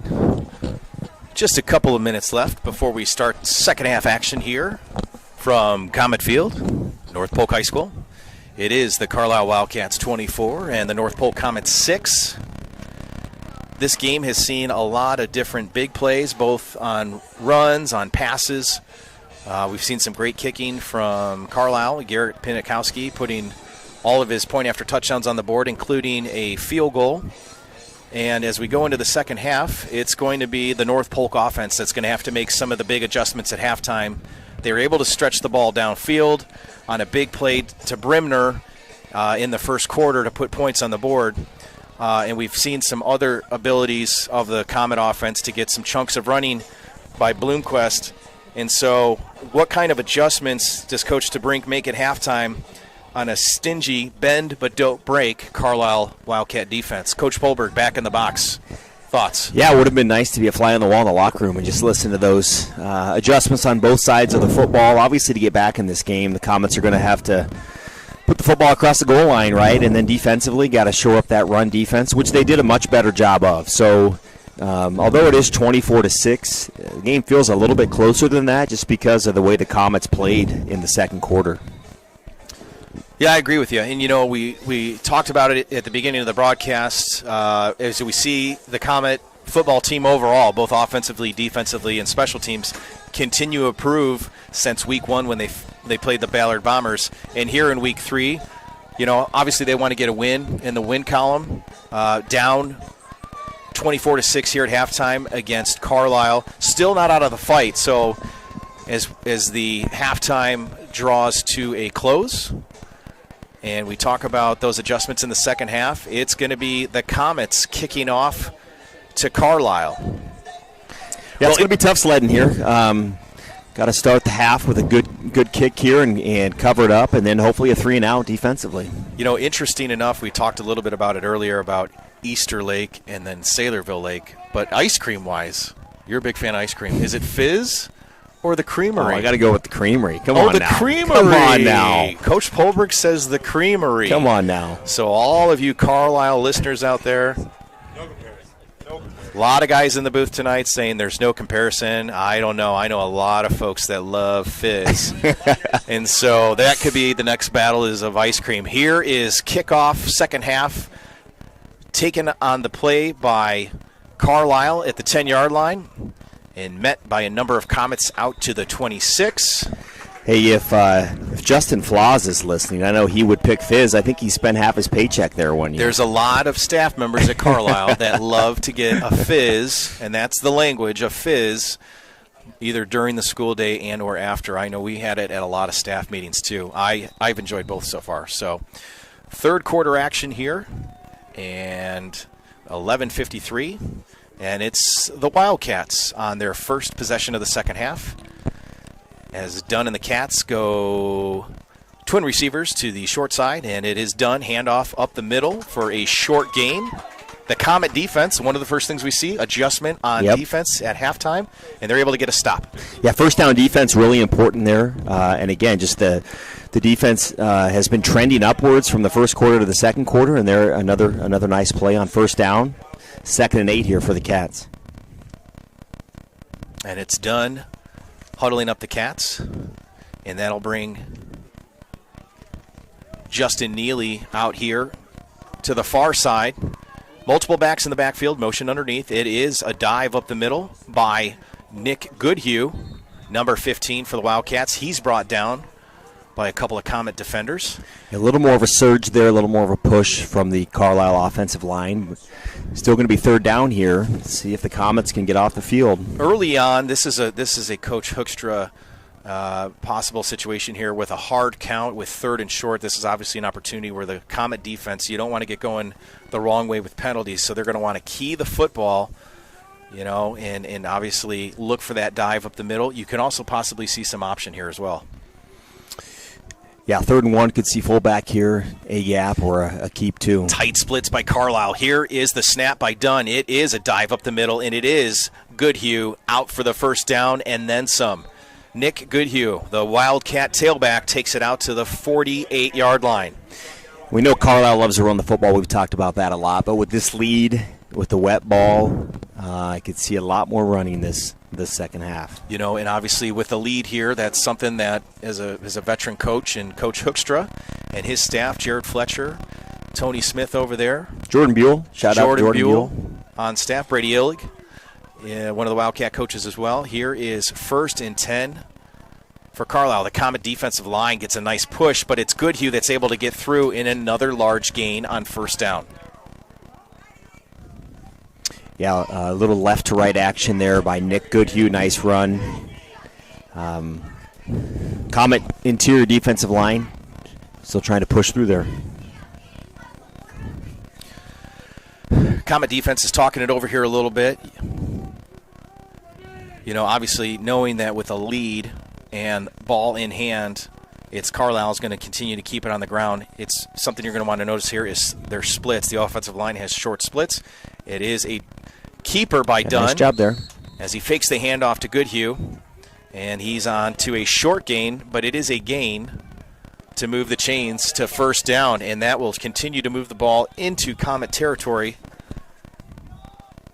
When you're playing a defense against option football team, it's all about assignments, right? And it looked there like the Comet defense, somebody had the dive back, but also got the quarterback. So that was really good disciplined defense there, although they were able to get the 1st down. The Comets did key their assignments on that one, and obviously Coach Hoekstra trying to set them up with dive, and then quarterback keeper. Here is Goodhue out to the left, and another 1st down big run.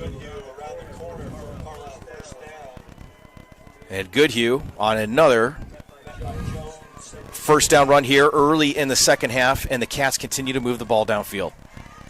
Yeah, and what you're worried about here is just the wear and tear on the defense. They've been on the field a lot, and tougher to play defense than offense, right? It does seem quite a bit that the Carlisle offense has been out on the field. The Comet defense starts to line up, and what you'll see here is they're going to continue to make adjustments. These smaller splits indicate runs up the middle. Again, 2 backs in the backfield. Dunn will hand it off up the middle, and it is Nick Goodhue once again on a 4 or 5 yard gain for Carlisle. Our Comet linebackers and defensive backs making a lot of tackles here to start the 3rd quarter. We had Cole Wolf with a big stick earlier in the football game. This is an opportunity here with one of our linebackers to put a helmet on the ball and possibly get a turnover, get the ball going the other way for the Comets. Yeah, that's what the Comets need, a big play defensively, big stop, punch the ball out, maybe hat on the football like you said. Whistler, the single receiver out to the wide side, motion underneath by Neely. It is a handoff back again to Goodhue, and a number of Comets are on the stop on that 2nd down run by Nick Goodhue. A little bit more push there by the interior line. It's going to bring up a 3rd down. I would guess that the Cats will have 2 downs here to try and get a 1st down. It is 3rd and short once again. This is where option football can come into play. Obviously you can think it's dive, quarterback keeper, but if they get a bounce out or possibly a speed sweep, that could lead to big problems for the Comets. Let's see if they can make the adjustments. Dunn under center, 2 backs in the backfield. It's a quarterback keeper up the middle, and he's able to move it out for a 1st down and move the chains once again for Carlisle, continuing to move the ball downfield here early in the second half with a 24-6 lead. Just some push there by the Cat offensive line, just enough to pick up that 1st down. Charlie Rhodes into the ball game for the Comets, number 54. He might be able to get some pressure on this running game. Comets break the huddle. And it's the same formation again. Neely out to the short side of the field. Dunn spins out of it, quarterback keeper, and he's able to get a yard, maybe 2 on that play, as he's brought down by flag on the field. Number 40 for the Comets, Chance Bockenstedt, but there is a flag on the play. It's like a legal block. And it is an illegal block on the offense. And the Wildcats will move backwards. At the end of the 1st half, it was some self-inflicted penalties on the Cats that stopped them from scoring. So maybe we'll see that here again. That's going to push them back here a little bit. Yeah, now even in a 1st and long situations, obviously Carlisle being able to move the ball throughout the game, but especially here on this particular drive, I don't know if I'd see the Cats go to the air here. I still think their ground game. Here's where you might see those splits start to widen a little bit. Maybe see multiple receivers, maybe a double set on both sides, really stretch the field, get the defense stretched out a little bit more, opens up some of those running lanes for the backs like Goodhue and Dunn. Yeah, this opening drive here, we're down to 6.5 minutes left in the quarter. I'm sure Coach Hoekstra wants to keep the ball on the ground. Well, he will stay with that tight package as Neely and Whistler in the slot. Here is Dunn. It is a rollout. Surprise. It is a pass. And it's Justin Neely all the way down to the 4-yard line, but incomplete. Dunn's pass goes wide and out of bounds to number 83, Neely, and the Comet defense was ready for that one. Hey, interesting call there by Coach Hoekstra. I was thinking he's going to run the ball, and would have thought maybe he played it safe there, maybe roll the dice, the gambler. Coach Hoekstra loves Pearl Jam, and so maybe he felt a little Eddie Vedder on that one and trying to roll the dice. Little Yellow Ledbetter, huh? Yellow Ledbetter, don't call him daughter. It's Coach Hoekstra throwing the ball on a 1st and 25. Brings up 2nd and 25 for the Cats. I would guess this will be on the ground right here after that incomplete Well, pass. we said that last time. We'll see what happens here. Comet defense lines up. Okay, Cats now they're going to stretch the field a little bit with a couple of receivers out left and right. It is a dive up the middle to Goodhue, and he does what he does best, and that's going north and south. Yep. Power running by Goodhue, 15. And he's able to make that 2nd and long into a 3rd and shorter, but it is still 3rd and about 14 for Carlisle. Yeah, Nick Goodhue got his pads going there, and like you said, north and south, and lowered the boom a little bit. Still 3rd down. Nice tackle there by Dylan Moorhead. Oh, Dunn does drop back on 3rd down, throws it into the end zone, and he throws it too deep. It is intercepted by the Comets, but it looks to be, it is a touchback, and it is the big turnover we've been talking about here. And it's Hunter Mannock. Hunter Mannock is the Comet on the play. We talked about it earlier in the broadcast. Sometimes when Great mistakes play. happen in football games, you have an opportunity to come back. And number 6, Hunter Mannock, was able to convert that into an interception deep in the end zone, puts the Comets out at the 20-yard line. And here he is, folks, number 15, the quarterback, Bryce Aspengren. Hey, what a play there. We talked about Comets needing a big play, right? And we found it there. The pick in the end zone. A little bit of momentum going the red and black way. Let's see what Carlisle can do here on defense as Aspengren is lined up in shotgun. He sends Parkins in motion. Here is the snap, and it is draw up the middle to Blomquist. Blomquist out to the 25-yard line, and the Comets are able to get to get a good chunk on the 1st down play, but there is a flag on the play. I don't know if it's a late hit after the whistle. Personal foul. Oh, and it's a personal foul against the Wildcats. That helps. That definitely helps the offense. You will take that anytime you can get it. And that's going to go ahead and move the ball all the way out to the Comet 41-yard line. Momentum swinging the other way here as the Comets have the momentum. Might be so Aspengren, Blomquist, and the Comets 1st and 10 from their own 41 with momentum going in way of North Polk. Maybe time for a big play. Pass down the field.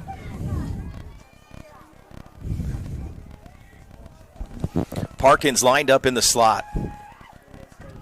Blomquist lines up behind Aspengren. 1st and 10, North Polk.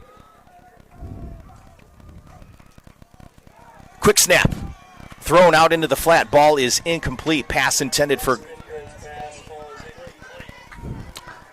on the play for number 3, Carson Brimner. He had the big touchdown in the first quarter of the game. The breakaway speed, breakaway tackle by Brimner. So there's Aspengren trying to get a chunk of change out on the outside. Unable to connect. 2nd and 10. Yeah, ball just a little low there, just a touch low. Motion under by Parkins. He's going to take the speed sweep, but there is a flag on the play, and that will be false start on the offense. And now, instead of moving the Cats backwards, the Cats are able to make the Comets go backwards on the false start. Yeah, just a little early start there for the Comet offense, and the ref saw it. 2nd and 15.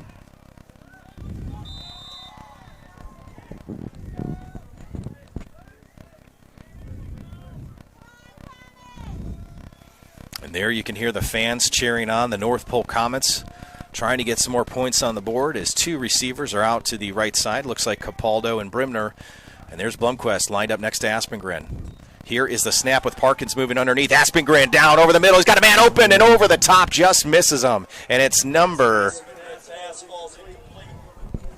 10, Austin Parkins, the intended receiver.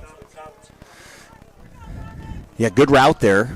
Again, to attack in the middle of that defense, like Puts that was the Sal Comets Capaldo. back in a 3rd and 15 situation. Obviously, you're going to have to go to the air here and try to make something happen. Either, and maybe Coach DeBrink is thinking if I can get maybe a pass interference even downfield. It's hard to connect on a night like tonight. There is fog in the air. It's about 60 degrees, very little wind. But a wet football nonetheless. Can you get a pass interference possibly here? It is 3rd and 15 with Aspengren. Two receivers out to the right side. Screen. It's a screen in the middle, and there's nobody home, no one there, and the Cat defense was ready for that.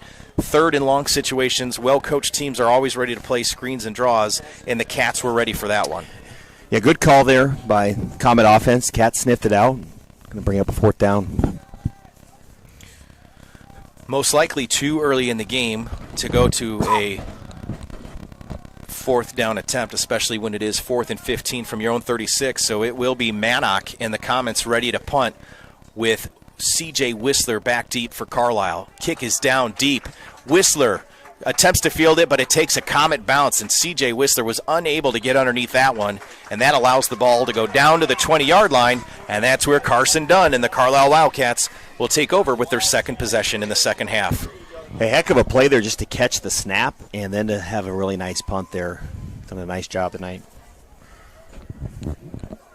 Obviously pretty well played game on both sides. Haven't seen too many flags tonight. We have seen a few here, but we'll have to see if the North Polk defense, once again, after a big turnover there on the first possession of the second half, if the Comet defense can come back big again and try to put the offense in a position to score. Here comes Carlisle. Ball on the 23-yard line. Two backs in the backfield. Carson Dunn under center, and it is a dive up the middle. No, it's a keeper by Dunn. He takes it out to the right side, and he's all the way out to the 38. Dunn, who's been given the dive to Nick Goodhue all night long, is able to keep that one, go out to the short side of the field, and gets a first down gain and a big run for Carlisle with 4:50 left in the third quarter. Nice fake there by Carson Dunn on the keep, and then again, all night we've talked about his athleticism. He's able to get outside and turn the corner for a first down. Here it is again, two backs in the backfield, and it is slow played, and it's Goodhue on the short side run. He's able to get a first down and more, and he's pushed out of bounds by number 5 of the Comets. That is Joe Taylor on the stop for North Polk. And once again, just like the first possession in the second half, the Cats are able to start moving the ball right down the field and now into North Polk territory. A little cross-buck action there. There was a little cross-buck. Wow. Is it hunting season? I feel like it is. Coach Polberg loves the pheasants. Pheasants forever. Maybe we can get a couple pheasant stories on air here before we break for the night. Well, like we said, with no Big Ten football, hey, it means more pheasant hunting, right? You got to have something to do, right? Two backs again, two receivers. Here is a similar play, this time to number 44. Jonathan Dunn, who had a touchdown earlier in the game. And Dunn's able to take that ball out to the 41-yard line for the Cats. Tackle there by Mason Ostrander. And one of the things I always keyed as an offense coordinator, you start seeing hands on hips, it lets you know that that defense is starting to get tired. And, obviously the run attack is still going to be part of what Carlisle's going to do here. We're going to need to see the Comets step up on defense, especially the D-line. Let's get a push back here. North Polk on defense, second time in the third quarter. It is a handoff to Goodhue up the right side over the numbers out to the 38-yard line. gain of about 2 is going to bring up 3rd and 2 for Carlisle as they continue to slowly move the ball downfield. And one of the things that a Mark Hoekstra offense can do really well is they know how to burn the clock. They do. And, again, feels like the Comet defense has been on the field this entire quarter there. A little student body right action from the Cats. It looked like a lot of people going right. So once again, ball is now on the right hash. That is the Comet sideline, will be the short side of the field. Be surprised once again to see the ball go in the air here, but don't discount that out on this Carlisle offense. They do have 2 receivers split out wide to the left with a slot and Neely, and it is that slow play crossbuck. It is, and it's Nick Goodhue up the middle, runs over a Comet defender, and he's brought down to the 12-yard line. And the Comet defense has allowed Goodhue to get into the secondary, and now the ball is inside the red zone for the first time in the second half. It's just tough as a defender here to pick up who has the football, and by the time you figure that out, they're probably coming right at you, right? And that's what you saw there. And the senior Nick Goodhue runs through a couple tackles for a big gain. So Carlisle with that 24-6 lead. You'll see it on our screen with 2:45 remaining. Once again, a great opportunity for our listeners to make donations on our description page on NP Broadcast on the YouTube handle. And here is Dunn.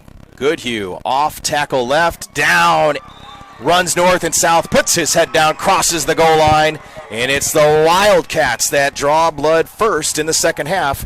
Cats now up 30-6. Just finishing runs right there for the Cats. You know, Nick Goodhue is having a great night for Carlisle. He's been running the ball very hard. The Comet defense has been on the field for most of the night. Pretty tired on that particular drive, unable to stop the Cats. Here is the point after touchdown by Pinikowski. And the kick is up, and the kick is good. And that is 2:29 left in the third quarter. The Carlisle Wildcats over the North Polk Comets, 31-6. Both teams with 3 timeouts remaining in the ball game.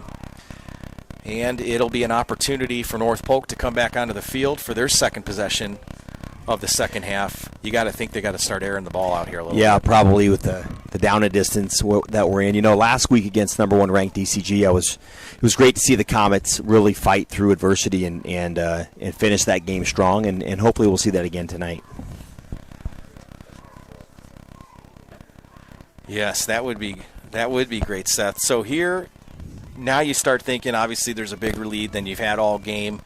Is this a time in your special teams when you're able to run a reverse of some sort, get some sort of wall going, and get that big return? We saw a big return earlier by the Comets, getting the ball all the way out past the 40-yard line in the second quarter. We'll see what kind of kickoff the Carlisle Wildcats have here. Do they pooch it and go short, try to keep the ball around the 30-yard line, play safe, or are they going to try to go ahead and kick the ball deep? This is where some coaching and strategy has to take over. Pinikowski counts out his Wildcats. He's got 11, and the kick is squibbled down the middle. And it takes a Carlisle bounce, but it is fielded out to the 25-yard line, met by a couple of Wildcats, and Carlisle is able to tackle the football down near the 20-yard line. So once again, if you're able to squib kick down the middle, you prevent that big play opportunity for North Polk where they can try to advance the ball possibly into Carlisle territory. The Wildcat coaching staff realizes that. They said, we're going to play it safe, throw that ground ball down the middle, and it's Aspengren and the Comets coming to start out near the 25-yard line. Yeah, the Cats are thinking no big plays, right? And so they limit that chance with the pooch kick and then covered it up well. And so the North Polk offense continues to improve from series to series. Here's you're going to have to think the Wildcat defense might soften up. They're going to want to keep plays in front of them, might give you an opportunity to really make some connections on some short throws. Aspengren goes ahead and moves the entire offense over to the right side. Takes the snap, and it is a direct snap to Bloomquist. Jacob Bloomquist takes the direct snap. There's that Wildcat formation. Not Carlisle Wildcat. It's a Wildcat formation term in football, and it's Bloomquist that's able to get the ball out near the 33-yard line for second and short. You're running the Wildcat against the Wildcats. Have you ever heard that? Cats against the Cats? Interesting. Well, here come the Comets. with 2 receivers out to the wide side. And it is Bloomquist still in the ball game for the Comets behind center. He will take the snap, and it is a direct snap. It's a Wildcat formation. Bloomquist is able to drive forward, get north and south, and that is a Comet first down. So the chains will move with 1:41 left. A little bit of momentum going here, but in order to catch up in this game, you're going to have to put the ball in the air at some point in time. Yeah, I think Comets just trying something different here. You know, they snap it directly to Bloomquist, and then he kind of just patiently feels his way out and tries to find a hole to go up. And 2 plays results in a first down for the Comets. Bloomquist back again under center. It's starting to work, so they're going to keep him in. It's a fake handoff. Bloomquist keeps it, and he's tackled on the play by extra yards and it's there. An arm tackle by number 44, Jonathan Dunn, and the arm tackle is unable to break down Jacob Bloomquist, and he is able to keep his knees going. And one of the things you got to love here from a coaching standpoint is a young player in Bloomquist, a junior, who's starting to show some leadership, gets those knees up and continues to drive down the field even though they're down. That's great leadership by the junior, and it continues to motivate the Comet offensive line. Yeah, he's run hard all game there. A little zone read back to the left. There he gives the ball. So this time it's a give, and it is a breakaway run for North Polk. Thomas Jones. And it's Thomas Jones on the 53-yard touchdown run for the North Polk Comets. And all of a sudden, the Comets are back in this game. It is 31-12. Hey, credit to the Comet offensive coaching staff coming out in that series with a different look with the Wildcat zone read one way and then the give the other, and it results in a long touchdown. Great job by the staff and by the kids executing that offense. And that is a great moment. Now we have offsides on the Carlisle defense. This is an opportunity maybe here where you're down 31-12. I don't know the math on this one, but is this an opportunity to go for 2, considering you had some offensive plays here that started to move the ball? Well, as you know, Matt, I was an American history teacher, not a math teacher, so I'm not going to go there. But I only deal in 4 digits. Is there a math teacher in the stadium tonight? Yes. We got Mr. Zosky up in the booth. Oh, there we go. Do the math. And Mr. Kolbaum. Is Got it 2 time math to go teachers. for 2? It is time for going. It is time for 2, and it is. Bloomquist, and he takes it up the middle. He dropped the ball. And it is a fumble, but Recovered. The referees are calling it good. Recovered in the end zone.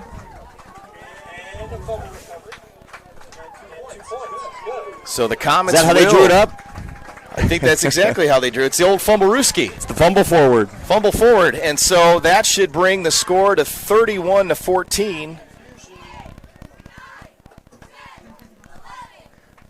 31-14. And with 51 seconds remaining here in the third quarter, it's the Comets back on the board in a new-look Wildcat offense.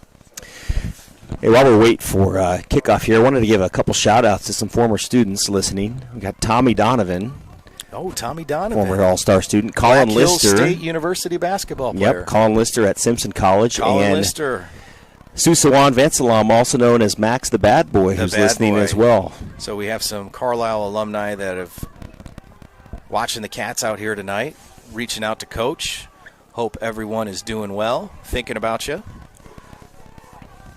Hey, momentum changer there for the Comets. Let's see if we can get a good kick here, cover it up, and then have the defense come out with some motivation as well. They got a lot to prove here in this series. They certainly do. Is it too early for the onside? Last week we were able to convert an onside kick against Dallas Center Grimes. A motivated kickoff team for the Red and Black Comets is underway, and it is a pooch kick well placed by the kicker. Down at the 18-yard line. It is fielded by Carlisle. And the Carlisle offense will start probably at their deepest point of the field all day long. Great kicks there. At the 18-yard line. So very well-placed kicked by the North Polk kickoff team. Looked like he pulled the pitching wedge out of the bag and had some English on that. He certainly did. Just sat there. Very well played. Great rotation on that ball.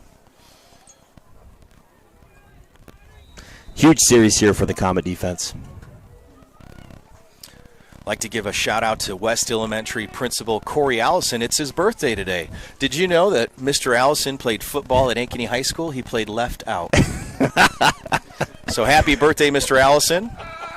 Left out and Former batted left 10th. out player and was 10th in the batting order. Here is Dunn on a quarterback keeper up the middle, and he's tackled hard in the secondary by the Comets. He's brought down by number 5, Joe Taylor on the stop for North Polk. My 4-year-old daughter did tell me it was Mr. Allison's birthday today, so shout out to Mr. Allison. Mr. Allison, happy birthday. We know he's listening. He's having a birthday dinner tonight, I know that. So we wish him a happy 39th birthday, principal at West Elementary. Also, shout out to our other elementary administrators, Mr. Morgan Miller at Central, listening tonight on the broadcast, and Amanda Parker, a new addition to the North Polk team, assistant principal at West. Last play of the quarter here. A couple Comet shout-outs is 18 seconds, 17 seconds, and it is done on a quarterback keeper out to the left side. And what you'll see here from Dunn out is of bounds. Dunn's able to get that first down, and then he goes ahead and takes it out of bounds. And that might be a spot where, as a coach, you say that's a time where we want to keep it inbounds. We want to keep that clock running, even though it's just the end of the third quarter. But Carlisle looking to burn some more clock here as we start to move into the fourth quarter. It is a 1st and 10 with the ball on their own 40-yard line. It looked like he kind of wanted to avoid the hit and step out quick. Play another down. So 2 receivers out to the short side. It'll be the Cats with that cross-buck action underneath to Nick Goodhue. He runs hard, and he's out and running down the left sideline. 30, 25, and out at the 20-yard line, brought down by the Comet secondary. Nick Goodhue, another big run on the night. Just good run and cross-buck action left to right, and then he runs it all the way back to the left sideline. And that will conclude the third quarter from North Polk High School. It is the Carlisle Wildcats 31 and the North Polk Comets 14. Well, famous college tradition at the University of Wisconsin, fourth quarter, they do the what? Jump around? The jump around. The jump around. Not this year. And so, but there's no Big Ten football, so we can't talk about that. Okay, so fourth quarter, Comets are down by 3 scores at this point. Obviously, turnovers are huge.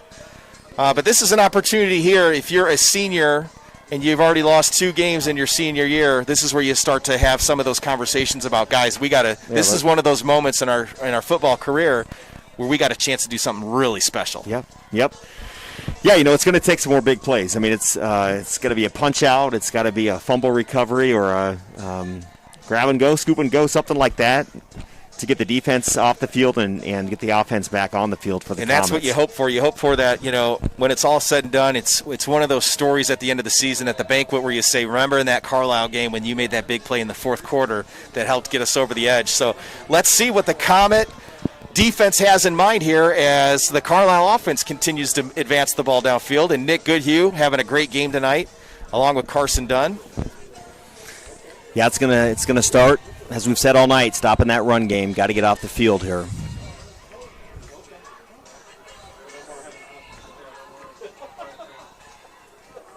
And one of the other impressive things you'll see on the Carlisle sideline is the number of cheerleaders they have. Coach Jen Nordhagen does a phenomenal job with the Carlisle Wildcat cheering program, and you'll see they've got a ton of cats out on the track tonight cheering on their community. And here's some Comet cheerleaders running down by us, getting ready to cheer on the Comet defense. And it's number 8, the senior, Carson Dunn, back under center for Carlisle. Goodhue in the slot. There's a keeper by Dunn. He tries to get all the way out wide right, and he's stopped on the play. And it's Haney with that open field tackle. Very impressive athletic play there by Haney. One of the things you'll notice, Coach, is his ability to get his head across Dunn's body and get the stop. Yeah, great job there stringing it out. Carson Dunn is not easy to tackle, and that was a great form tackle there on first down. So the Cats now move the ball over to the right hash on 2nd and 10. No gain on that first play. They'll go 2 receivers out to the left side. Dunn back under center. And there's that cross-buck action to Nick Goodhue, and he runs north and south, probably better than anyone we've seen all year. And Goodhue takes it to the house for 6. Yeah, just that cross-buck action in the backfield blocked up well, and Goodhue does the rest. Nick having a great night for the Wildcats. The Comet defense trying to be bend but not break here in the fourth quarter, unable to make the stop, and that will advance the Carlisle lead to 37-14 early here in the fourth quarter from North Polk High School. The kicker, Penikowski, back on the field for the Cats for the point after. Here's the snap. The kick is up, and the kick is right down the middle for Garrett Penikowski.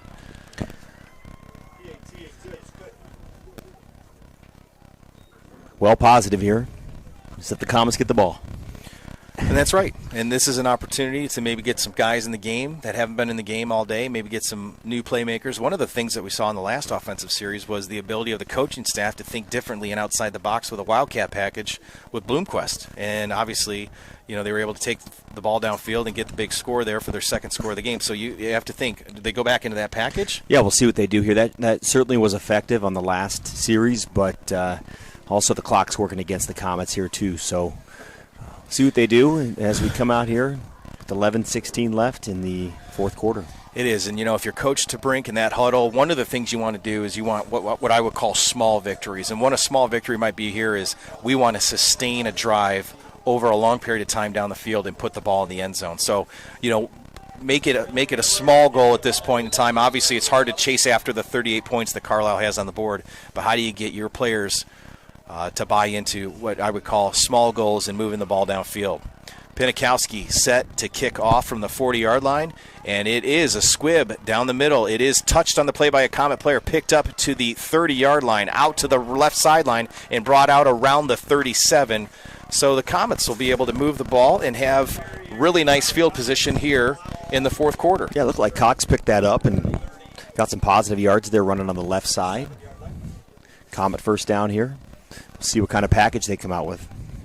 I want to send another birthday shout-out to Brooke White, daughter of Coach Brian White. Wishing Brooke a happy birthday here on September 11th, watching the North Polk Comets and Carlisle Wildcats. Happy birthday to you. Enjoy the weekend. It is the Wildcat package, and it's Bloomquist again. Motion, and it is a false start on the offense.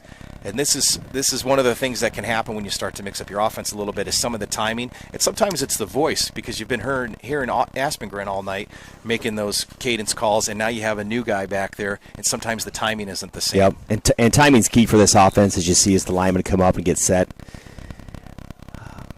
So Bloomquist stays in the Wildcat. Mishandles the snap. The ball is on the turf, and the Carlisle Wildcats will jump on it.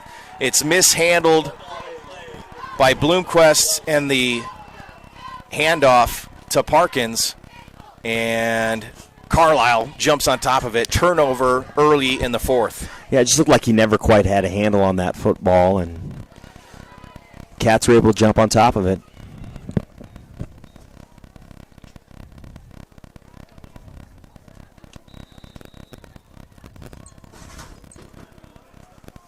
So once again, the Wildcats get great field position inside the 30-yard line at the 28. Substitution on North Polk's part. It looks like number 2. Two's coming in. Aiden Verdun's in the game for the Comets.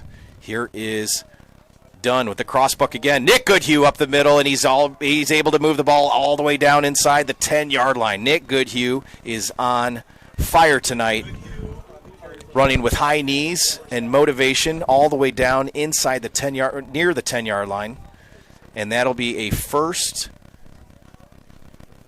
and goal to go for the Carlisle Wildcats. Just that cat running attack again. We've talked about it all night. Guys up front doing a nice job for the Cats, and Dunn and Goodhue in the backfield doing the rest. Tight formation here as the Cats hand the ball off to number 3. Is that Ogborn? Archer Ogborn. Another speedster back there for the Cats. Ogborn able to bring the ball down to the 5-yard line.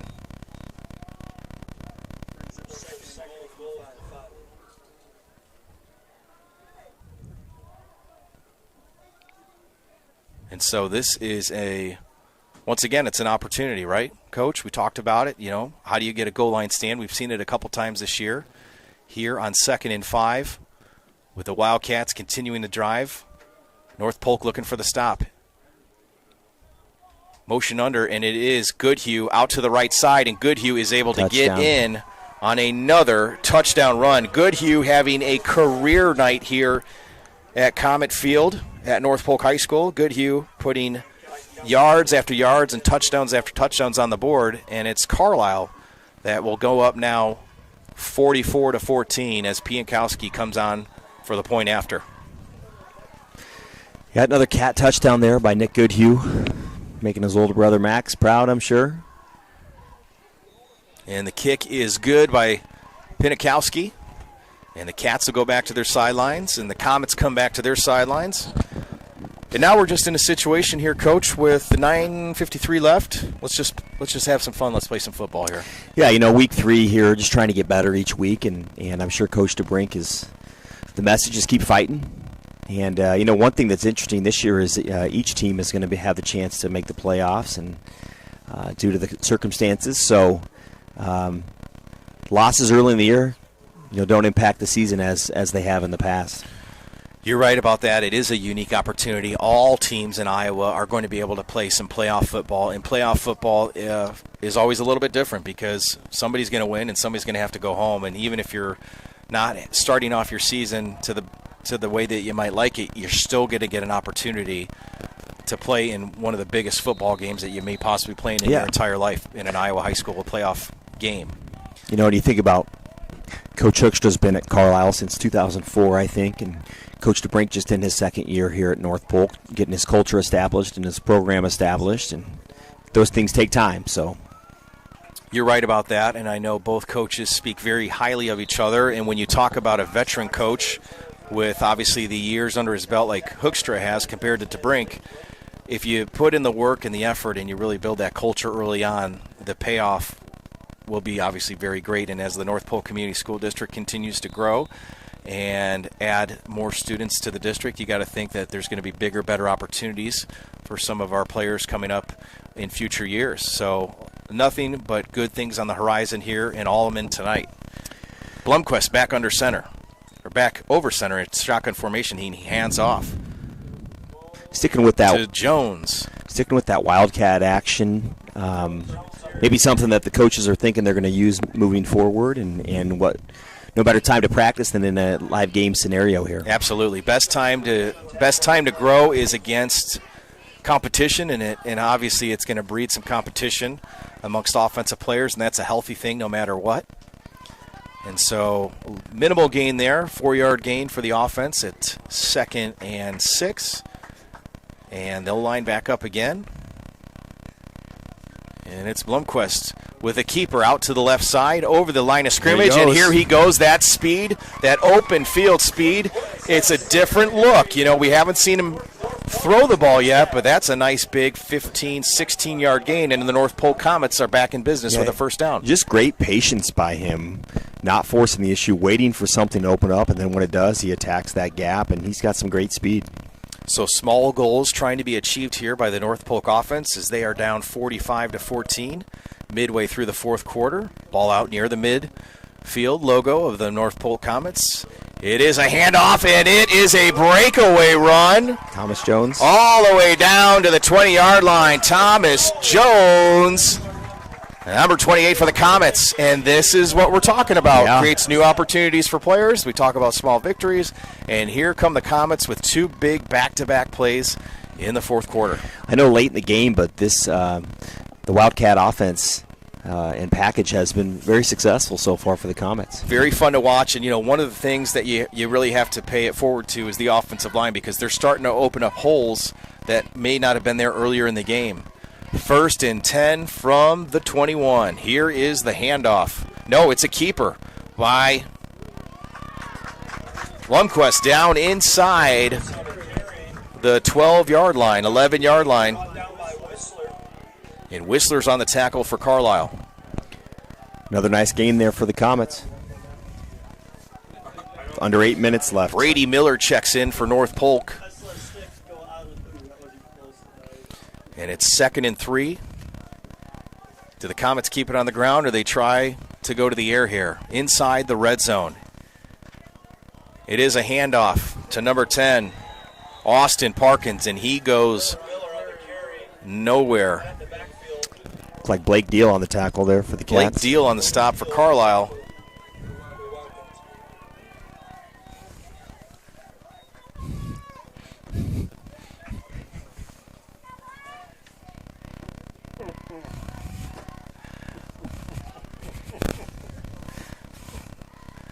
And here is the Comet offense on third down, 2 men in motion underneath. Blomquist will keep it, and he moves off the left side for a 4-yard, 5-yard gain. Looks like enough for a first down. And the Comets. Yep, first down. Be nice to get another score here for the kids, and again, just this different offensive package is looking good, and something that I'm sure the guys will be working on next week. It will be a first down and goal to go here with 6:44 left in the ball game. Blomquist, the new quarterback here in the fourth quarter, as the Comets shake things up. It'll be a draw up the middle, and it's Blomquist into the end. Comets. Third North Polk touchdown of the night. Jacob Blomquist with a big fourth quarter run. And you got to have that never die easy attitude, right? We're not gonna quit, and we've seen that in Comets all year long. They continue to fight, they continue to grow, and in Coach DeBrink's second season, you can start to see the wheels are churning here for the Comet offense as they continue to put points on the board late in the game. Yeah, that's a sign of the culture being in the right place and the foundation of the program, just not giving up.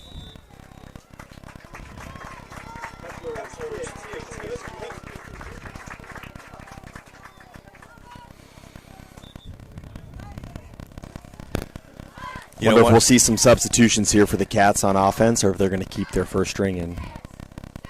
We did mention Mr. Corey Allison, the birthday boy. He's also a Carlisle former school administrator come to North Polk, so there is another connection there over at West Elementary. So in his second year, like Coach DeBrink, like Mr. Polberg. There's Jump Around. And you want it, you got it. It's Jump Around by House of Pain, very famous at Camp Randall Stadium, which is closed for the season, at least for now, if there's any Badger fans out there. The Hawks would have beat the Badgers this year for sure. Oh, the Hawks would have had the Badgers number. There's no doubt about it. Yeah. Well, we can talk a little Cyclone football tomorrow. Jack Trice Stadium. The Rage and Cajuns are coming up. So a lot of North Polk families excited to see the Cyclones in action. And they are a 11.5-point favorite. I like the Clones in that one. Seth, what do you think? I think the Clones will win. I'm not sure if they'll cover that, though. Okay, well, that 11 a.m. kick, is that right? It's an 11 a.m. kick. There is no tailgating. Stay home, watch the game on TV, cheer on your Cyclones, and enjoy Saturday college football. We have some fans with the Jump Around tonight. Like to thank Scott Groudon, our Director of Technology, doing a phenomenal job tonight, working both the camera and all of our systems up here in the booth. Scott was able to get this broadcast, obviously in crazy weather conditions, underway, so I'd like to thank him. I'd like to thank all the guys down in the truck. You got Billy, Bob, Joe, Larry. Couldn't do it without the guys in the truck out there braving the... Scott's Minions in the truck. Braving the cold and the rain tonight. So the Comet sideline will lift those helmets up in the air, and it is kickoff Big hop. via onside, and it goes for naught. And so, obviously, it's a worthy shot. You're down 45-21. We were able to get the onside last week against DCG, but with 6:30 left, it looks like we're going to see some new jerseys and some new numbers for Carlisle, and you really like to see that. It looks like a lot of different student athletes are going to get in the ball game tonight. Maybe they're going to play on JV come Monday, but this is an opportunity under Friday Night Lights to come out on the field and show what they have to the coaching staff on both sides. And so it looks like we will have a couple of new numbers to call over the airwaves. Once again, this is the last opportunity to, if you haven't done so already, we'd like to encourage you and thank you for donating to the North Polk Boosters. You can find that link in the description on the NP Broadcast YouTube page. Go ahead and hit that big subscribe button if you like hearing North Polk broadcasts. Obviously, if you enjoy it, we would love a donation so we can continue to add equipment and resources to our students and our faculty to continue to provide you with these great opportunities on Friday Night Lights, where you're able to watch and support the Red and Black Comets from home. Looked like the Cat first string was in for one possession there, or one snap, and now the backups are coming on the field. And it is, and so they give them that second and short, and you'll hear the opposing fans applauding to see some of these younger Wildcats come out. And there'll be a number of new defensive players on the field as well for the Comets. So under center is going to be number 10. Another Goodhue. Joe Goodhue, brother of Nick Goodhue, number 15, who's been in the end zone quite a bit tonight. Joe is a sophomore, coming in at 5'8". Comets call a timeout here. And the Comets will call a timeout, and they have a couple remaining. So shout out to our high school student section for being here and braving the elements and cheering the Comets on. You know, you do, and you got to think it's so important for them to make some of these memories and, obviously get a chance to cheer on their classmates in Friday night. And I think, obviously, the administration has done a great job allowing them to be down on the track and social distance. And yeah, it's been different. It's been different for them, obviously, not being able to be in the stands and cheer this year, but they've done a great job down on the track. You saw that donation hyperlink once again. Thank you to everyone that's able to make a donation tonight. Here is Joe Goodhue on the quarterback keeper. Might have been a silent count there. I didn't even hear a cadence. That was just the old snap it when you're ready, and I'm going to go ahead and advance the ball. So it is a first down for Carlisle. It's nice to see the kids here on both sides of the field to get in and working hard in practice and be able to get under the Friday night lights. Absolutely.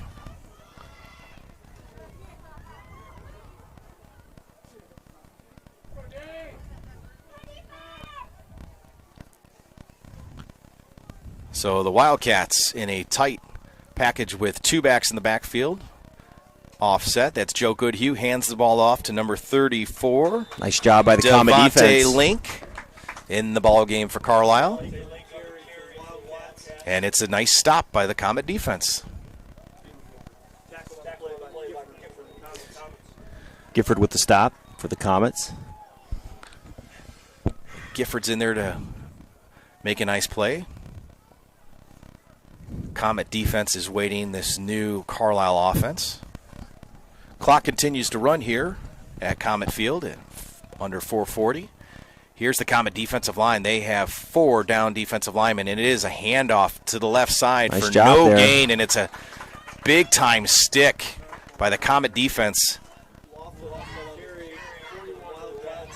And it's Cole Wolf on the play for North Polk is able to stop the ball near the line of scrimmage, brings up a 3rd and long. And with a new offense here, I don't know if they're going to let him air it out or if they're going to try to do some sort of option play or a speed sweep here. But this is where your defense wants to know your assignments. Obviously, you're looking at a new number across from you. You're not quite sure what their ability level is, but key the football and key your responsibilities. Here is 3rd down from the left hash. It is a draw up the middle, and number 80 for Carlisle is going nowhere on that play, and that is Jack Laughlin stuck in the backfield, and you've heard his name multiple times tonight. That's 41 Cole Wolf on the tackle for the Comets.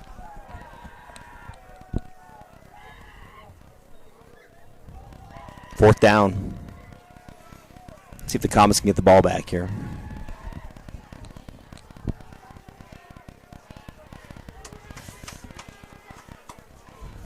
Plays being run in by number 11 for Carlisle. That is Ryan Rowland, and the Cats offensive line will come right up. And here is the snap by Goodhue. Whistles are blown, and it is a timeout on the offense.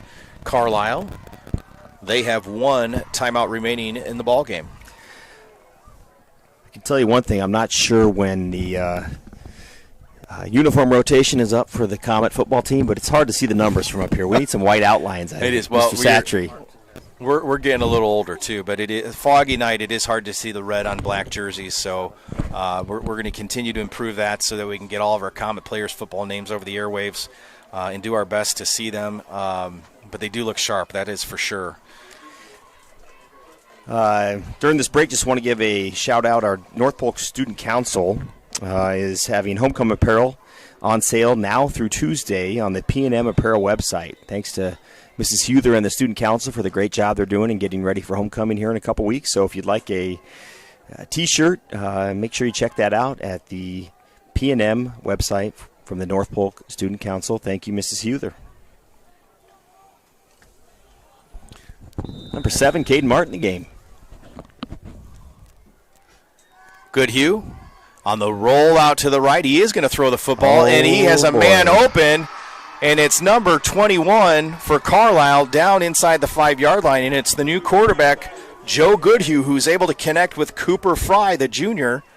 And Carlisle is back in business inside the red zone, looking to put more points on the board with their second offense. Everybody in the stadium was thinking run on that play. Oh, yeah. Nice dart there from Goodhue.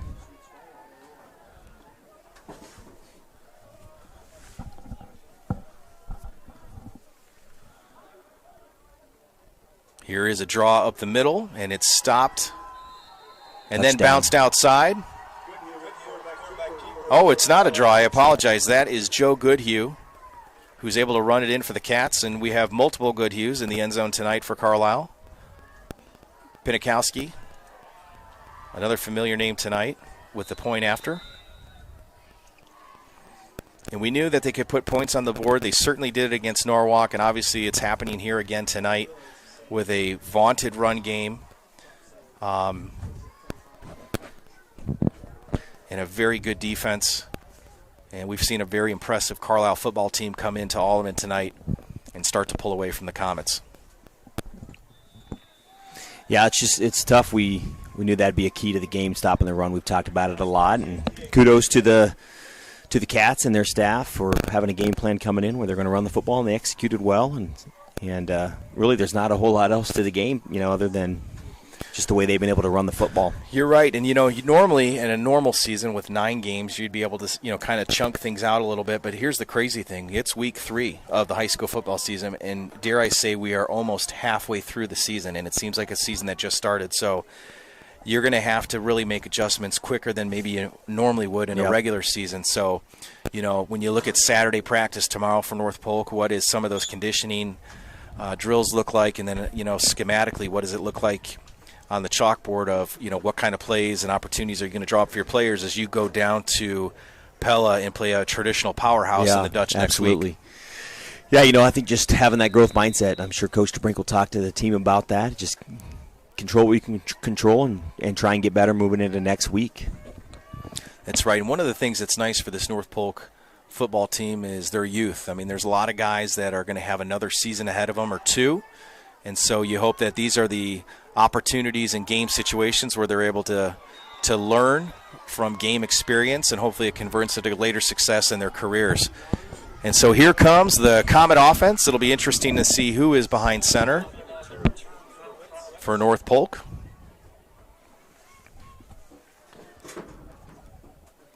Some new Comets on the field. And it looks like we do have a number of new numbers on the field. Jackson Nemmer's in at quarterback, it looks like.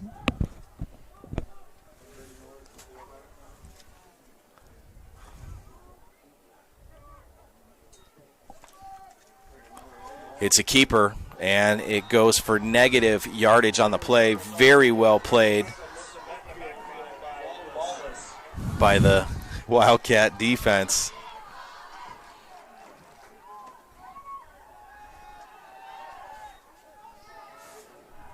Comets have the ball out at the 19. Well, Seth, this has been a lot of fun tonight to be able to really talk, articulate on both sides of the ball, both of the student athletes that you and I have had the opportunity to work with. Obviously, there's a number of great educators that we've brought up on the broadcast tonight, and there's a number of people that we haven't talked about either on both the North Polk and the Carlisle side. But, you and I were so excited to be able to provide this on the MP Broadcast Network on YouTube all week. So we hope our listeners had an opportunity to sit back and laugh a little bit, learn a little bit more about high school football. and really a lot of the similarities of the two communities that are playing in front of you tonight in both Carlisle and North Polk. What are some of your final takeaways? Yeah, just a lot of fun to see kids on both sides that obviously we know well, and to see some familiar faces, and two great communities come together on a Friday night and celebrate with some football. I wish the Comets would be on the other side of the scoreboard, but it's still been a lot of fun and a little bit of a sense of normalcy here in a time of a lot of abnormal. So. You're right. We won't be able to have the bragging rights this year, but I'm very excited, like you said, in future years, what this program has in front of them and the opportunities that will come in the future. So we are now under a minute left in the ball game, 52-21. Carlisle in command most of the night. Comets set up in punt formation. Here's the snap and the punt. And it is a deep, high punt over the 50-yard line. Takes a Carlisle bounce, and the Comets, number 30, Jacob Blomquist, he will field it. Would guess the Cats will get one more play here, and we wish them the best of luck. Coach Hoekstra and staff the rest of the year. And hope everyone down south's doing well in Warren County that was listening.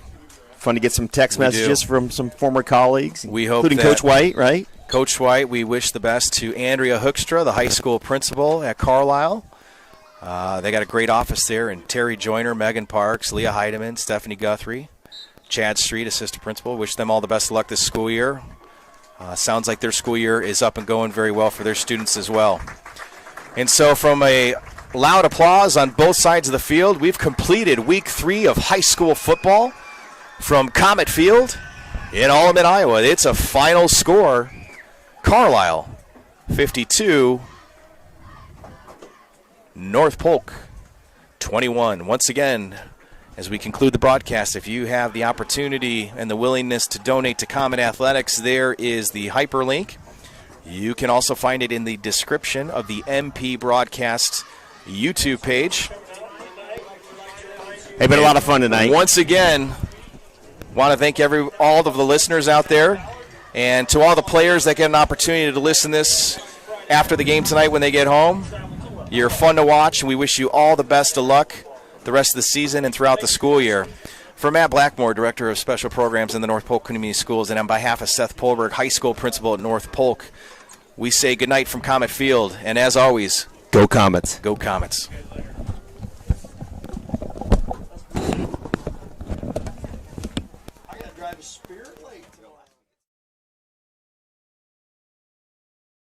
Stayed on for like an hour.